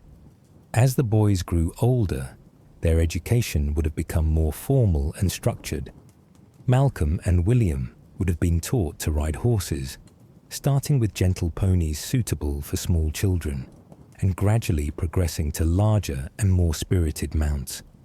Learning to ride well was essential for medieval nobility. Horses provided transportation, were crucial for warfare, and were important in hunting. A nobleman who could not ride competently would have been at a serious disadvantage in many aspects of aristocratic life. They would have begun learning the use of weapons, starting with wooden swords and shields that were lighter and safer than real weapons, but that taught the basic movements and techniques. As they grew stronger and more skilled, they would have progressed to actual steel blades, learning to handle swords, to thrust with lances, to wield axes and maces. The training would have been supervised by experienced knights, men who had fought in real battles, and who could teach not just theoretical techniques, but practical skills that would keep the boys alive in combat. They would have been instructed in hunting, an activity that served multiple purposes. Hunting provided food to supplement the household's diet. Deer, boar, and other game animals could feed many people. It also provided training for warfare, teaching tracking, the coordination of men and dogs, the courage to face dangerous animals like boars that could kill even experienced hunters. And it was an important social activity, a way for nobles to spend time together, to demonstrate their skills, to build relationships. The princes would also have received intellectual education. Chaplains or other clergy would have taught them Latin, still the universal language of educated people throughout medieval Europe. They would have learned to read, at least enough to follow religious texts and to understand documents they might need to deal with as lords and eventually as king. They might have learned to write, though writing was more specialized than reading, and not all nobles mastered it. They would have been instructed in Christian doctrine, learning theology appropriate to their age and status, understanding the beliefs and practices of their faith. The daughter's education followed somewhat different lines, though noble girls in this period often received substantial learning. Ada the younger and Margaret would have been taught the skills appropriate to their future roles as wives of great lords, or perhaps even as queens.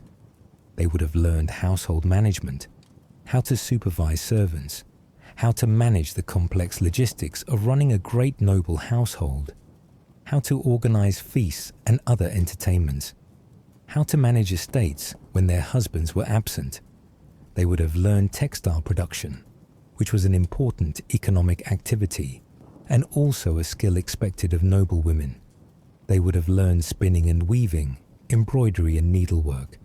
Fine textiles and elaborate embroidery were valuable commodities and also demonstrated a woman's refinement and skill.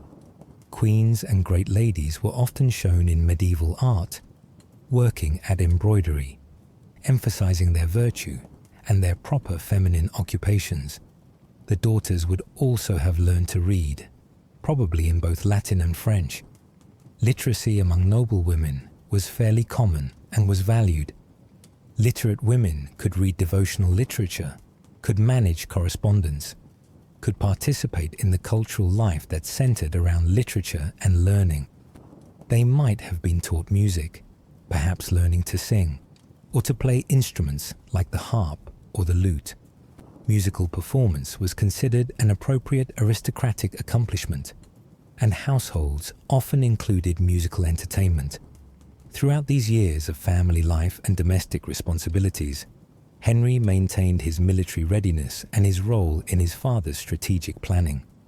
The Civil War in England continued to rage, with Stephen and Matilda's forces fighting back and forth across the country in a seemingly endless conflict that devastated many regions and enriched no one except perhaps the mercenaries who sold their services to both sides. King David, though not actively campaigning south of the border during this period, kept his army ready and maintained his strategic position in northern England through Henry's governance of the territories granted in the Treaty of Durham. As the 1140s progressed, as Henry approached his mid-30s, an age that in the medieval period represented maturity and the prime of life for those fortunate enough to reach it, he began to experience declining health. The exact nature of his illness remains unknown to us across the centuries, lost in the gaps of medieval medical understanding and record keeping. Medieval chronicles rarely provided detailed descriptions of diseases unless they were particularly dramatic or unless they affected multiple people simultaneously in obvious epidemics. For individual cases, even involving figures as important as princes, the sources often simply record that someone became ill, grew weaker, and eventually died, without providing the specific symptoms or progression that modern readers would want to know. What we do know is that Henry's decline was gradual rather than sudden, suggesting a chronic condition rather than an acute illness or injury. He did not die from wounds received in battle, did not succumb to one of the epidemic diseases that periodically swept through medieval populations, did not fall victim to an accident or to violence. Instead, his health deteriorated over a period of months or perhaps even years, sapping his strength, limiting his activities, eventually confining him and ultimately claiming his life while he was still a relatively young man. The impact of this declining health on Henry's ability to fulfill his duties as Earl and as his father's heir would have been significant. A medieval lord needed physical strength and endurance to travel constantly through his territories, to ride for hours or days at a time, to project the vigor and capability that commanded respect and loyalty.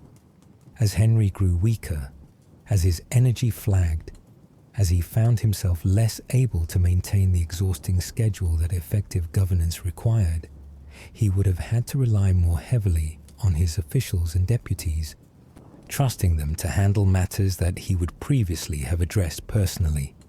For Ada, watching her husband's strength ebb away while she cared for their growing family must have been extraordinarily difficult.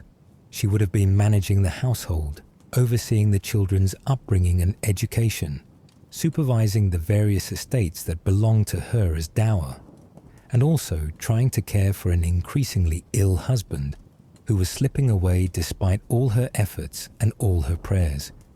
Medieval medicine offered limited treatments for chronic conditions, relying primarily on herbal remedies, bleeding and purging to balance the humors, and prayer and religious devotion to invoke divine intervention. By early 1152, it became clear that Henry's condition was terminal, that he would not recover, that his family and his kingdom needed to prepare for his death.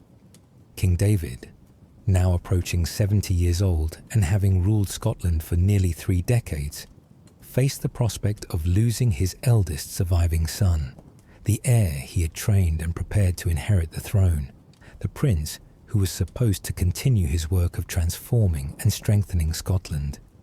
The emotional impact on the aging king must have been devastating. Watching his son die while he himself remained alive, facing the loss that parents dread regardless of the century in which they live. Henry died on June 12, 1152, at the age of approximately 37 or 38 years. He passed away at his father's side at Jedburgh, or possibly at Kelso. The sources differ on the exact location, but both were important royal centres in the Scottish Borders region, where David maintained residences. That he died in Scotland rather than in his English territories, that he died with his father present, suggests that as his condition worsened, arrangements were made to bring him home, to ensure he would be surrounded by family at the end, to allow proper preparations for his death and burial. The funeral arrangements reflected Henry's status as heir to the Scottish throne and as one of the most important nobles in Britain. His body was taken to Kelso Abbey, the great Tyrrhensian monastery that King David had founded and richly endowed, that stood as one of the premier religious houses in Scotland. The Abbey Church, a magnificent Romanesque structure that was still under construction, but that already displayed the grandeur befitting a royal foundation, became Henry's final resting place. The funeral service would have been conducted with all the ceremony appropriate to a prince of the realm. The abbot and monks of Kelso, dressed in their white habits, would have chanted the Office of the Dead, the elaborate series of psalms and prayers that the medieval church prescribed for funerals. Candles would have burned around the bier where Henry's body lay, and incense would have filled the air, its fragrant smoke symbolizing prayers rising to heaven. King David would have been present, standing in grief as his son was laid to rest, along with Ada and her children and the great nobles and churchmen of Scotland who had come to pay their respects. Henry was buried within the Abbey Church, probably in a place of honor near the altar, where prayers would be said for his soul regularly during the masses that the monks celebrated. A tomb marker would have been erected, though its exact form and whether it still survives is uncertain. Medieval tombs for great nobles often featured carved effigies showing the deceased in their finest clothes or armor, with inscriptions recording their names, titles, and dates, asking viewers to pray for their souls. The monks of Kelso were expected to remember Henry in their prayers perpetually, to include his name in their commemorations of deceased benefactors, to say masses for the repose of his soul. This was one of the primary benefits that noble families sought when they founded or heavily endowed monasteries, the assurance that prayers would continue to be offered for their souls long after death, helping them progress through purgatory toward eventual salvation. The number and frequency of prayers was believed to directly affect how long a soul would spend in purgatory, so wealthy families tried to endow as many prayers as possible. Ada, now widowed at approximately 32 or 33 years of age, found herself in the difficult position of being a widow with young children to raise and vast estates to manage, but without a husband's support and protection. Medieval widowhood could be an extremely vulnerable status, particularly for women with valuable lands that other nobles might covet. But it could also offer unexpected opportunities for independence and authority that married women rarely enjoyed. Ada would experience both aspects of widowhood in the years ahead. She retained control of her dower lands in Scotland and England, the estates that had been settled on her at her marriage and that belonged to her for her lifetime regardless of Henry's death. These provided her with substantial income and with a degree of economic independence. She also maintained some influence over her son's inheritance, particularly while Malcolm and William were still minors and before they came into full control of their father's titles and territories. King David, devastated by his son's death, but still vigorous enough at nearly 70 to continue active governance, took his grandsons under his direct care and supervision. Malcolm, now approximately 10 or 11 years old, became his grandfather's heir, the prince who would inherit the throne when David died. The old king, knowing that he had far less time ahead of him than he had already lived, must have felt urgency about preparing Malcolm for the responsibilities he would soon assume. David's grief was profound and lasting. Medieval chroniclers, who generally recorded events with relative emotional restraint, noted the king's sorrow at losing his son. One source describes David as being inconsolable, as mourning Henry with the deep anguish of a father who has lost a beloved child. The emotional impact may even have affected David's health, and certainly must have coloured his final year of life, knowing that his carefully crafted succession plans had been disrupted, that his grandson rather than his son would inherit, that he would not have the satisfaction of placing the crown directly on his son's head. Yet even in grief, David continued to rule effectively, demonstrating the kind of determination and sense of duty that had characterized his entire reign.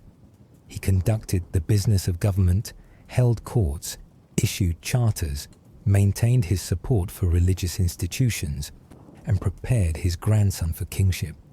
But the shadow of loss hung over his final months, and when David himself died less than a year later on May 24th, 1153, the kingdom mourned not just the passing of their king, but the loss within a single year of both the great reforming monarch and his heir. Henry of Scotland, Earl of Huntingdon and Northumberland, never wore a crown. He never sat on Scotland's throne, never issued charters as king, never commanded armies as a sovereign. His life ended before he could inherit the position for which he had been prepared since birth, before he could implement whatever plans and visions he might have developed for his kingdom's future. In this sense, his story might seem to be one of unfulfilled potential, of promise cut short by death's untimely arrival. Yet to judge Henry's significance solely by whether he became king would be to fundamentally misunderstand how historical influence operates, how individual lives echo through the generations, how a single person's existence can shape the future in ways both obvious and subtle. Henry's legacy extended far beyond his own lifetime, flowing through his children and their descendants, affecting the course of Scottish and British history for centuries after his death. Most immediately and obviously, Henry's sons succeeded to the Scottish throne, fulfilling in the next generation what he could not accomplish in his own.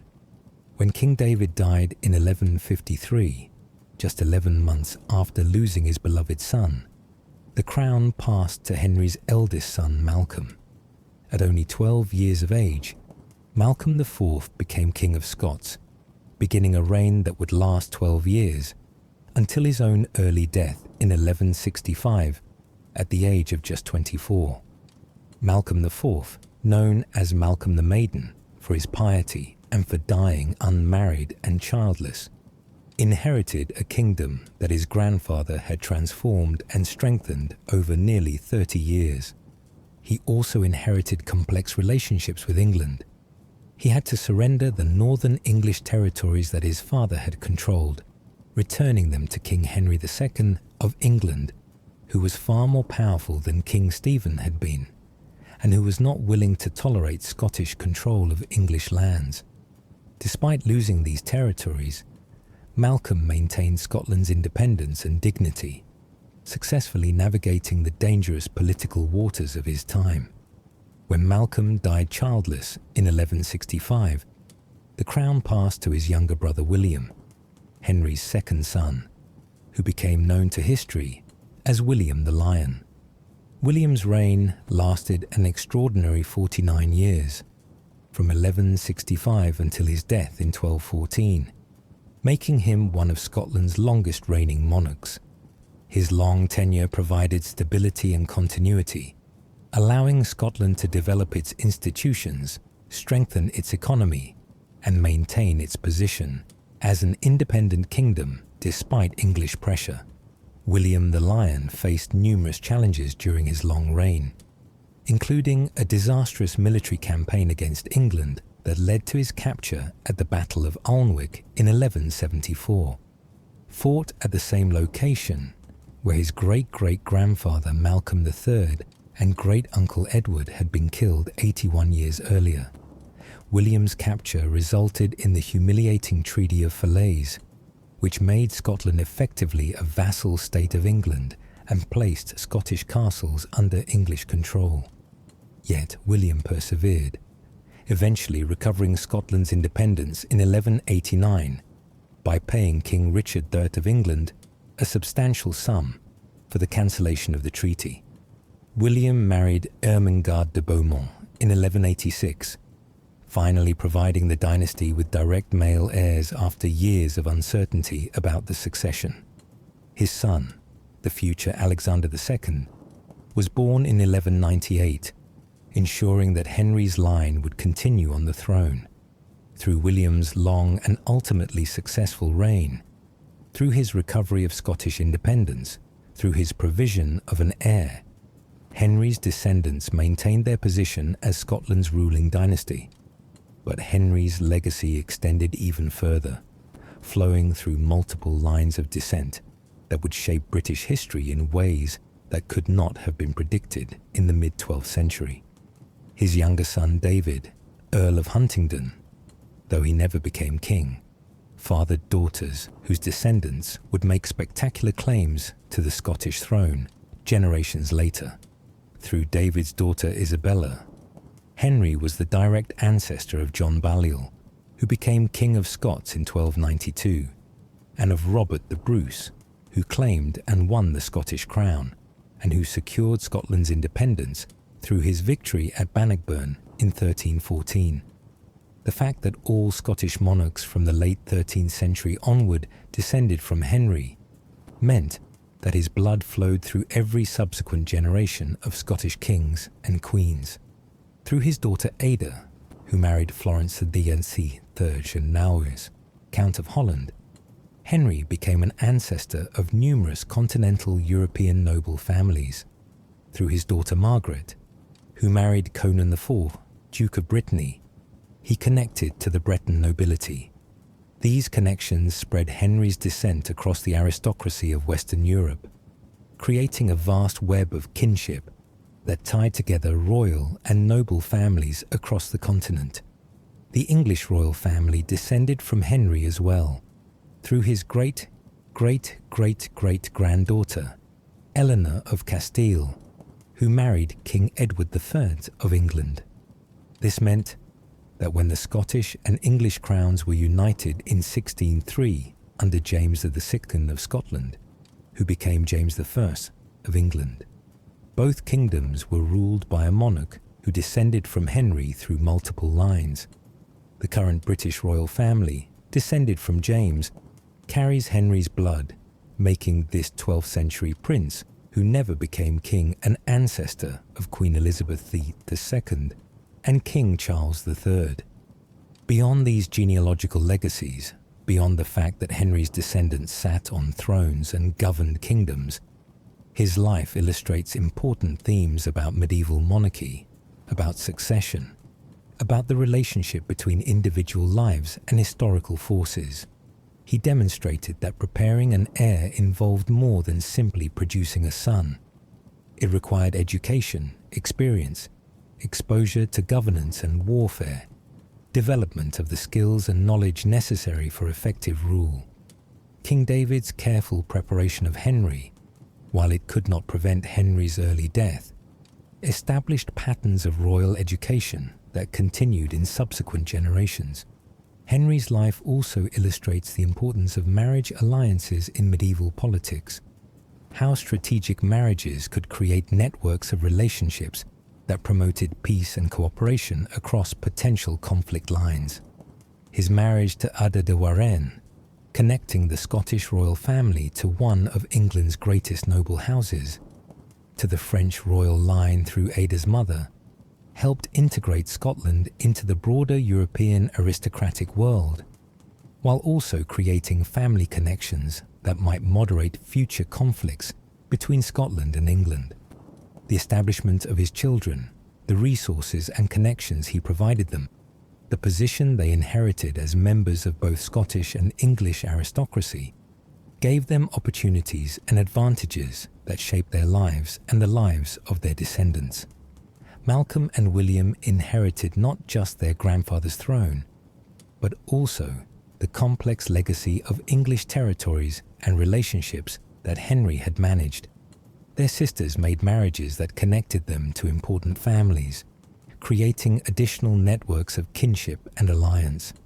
Henry's tomb at Kelso Abbey, though the specific monument may not have survived the destruction that the abbey suffered during later conflicts between Scotland and England, marked him as someone whose memory was worth preserving, whose prayers the monks were obliged to continue saying, whose position in the family and kingdom warranted permanent commemoration.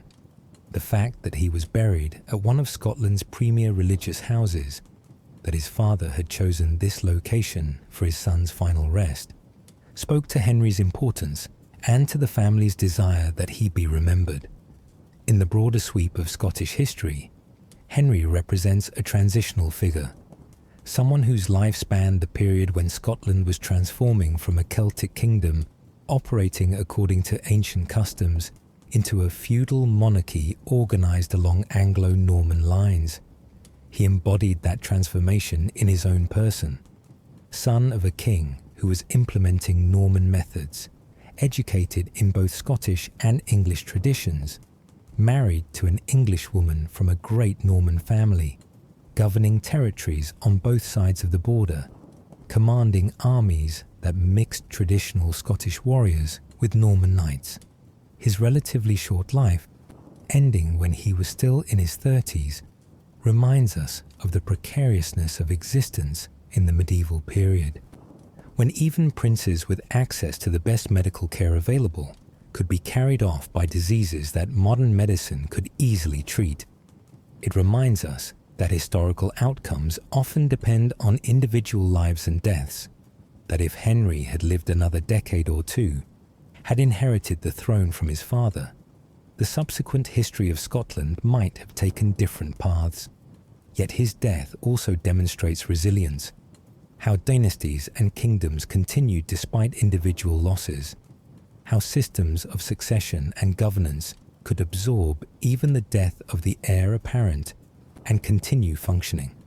King David's careful institutional development, his strengthening of royal government, his expansion of feudalism, and establishment of royal burghs, his patronage of the church, all these developments survived Henry's death and continued under his grandsons. The kingdom that David had built was strong enough to withstand the loss of the heir who was supposed to inherit it directly. As we close this story of Henry of Scotland, as we consider his life across the span of 9 centuries, we can appreciate both what he accomplished and what he represented. He was a warrior who fought bravely at the Battle of the Standard, demonstrating courage that even his enemies acknowledged. He was a lord who governed extensive territories spanning the Scottish-English border, managing complex administrative challenges. He was a husband and father who built a family that would shape the history of Britain for generations.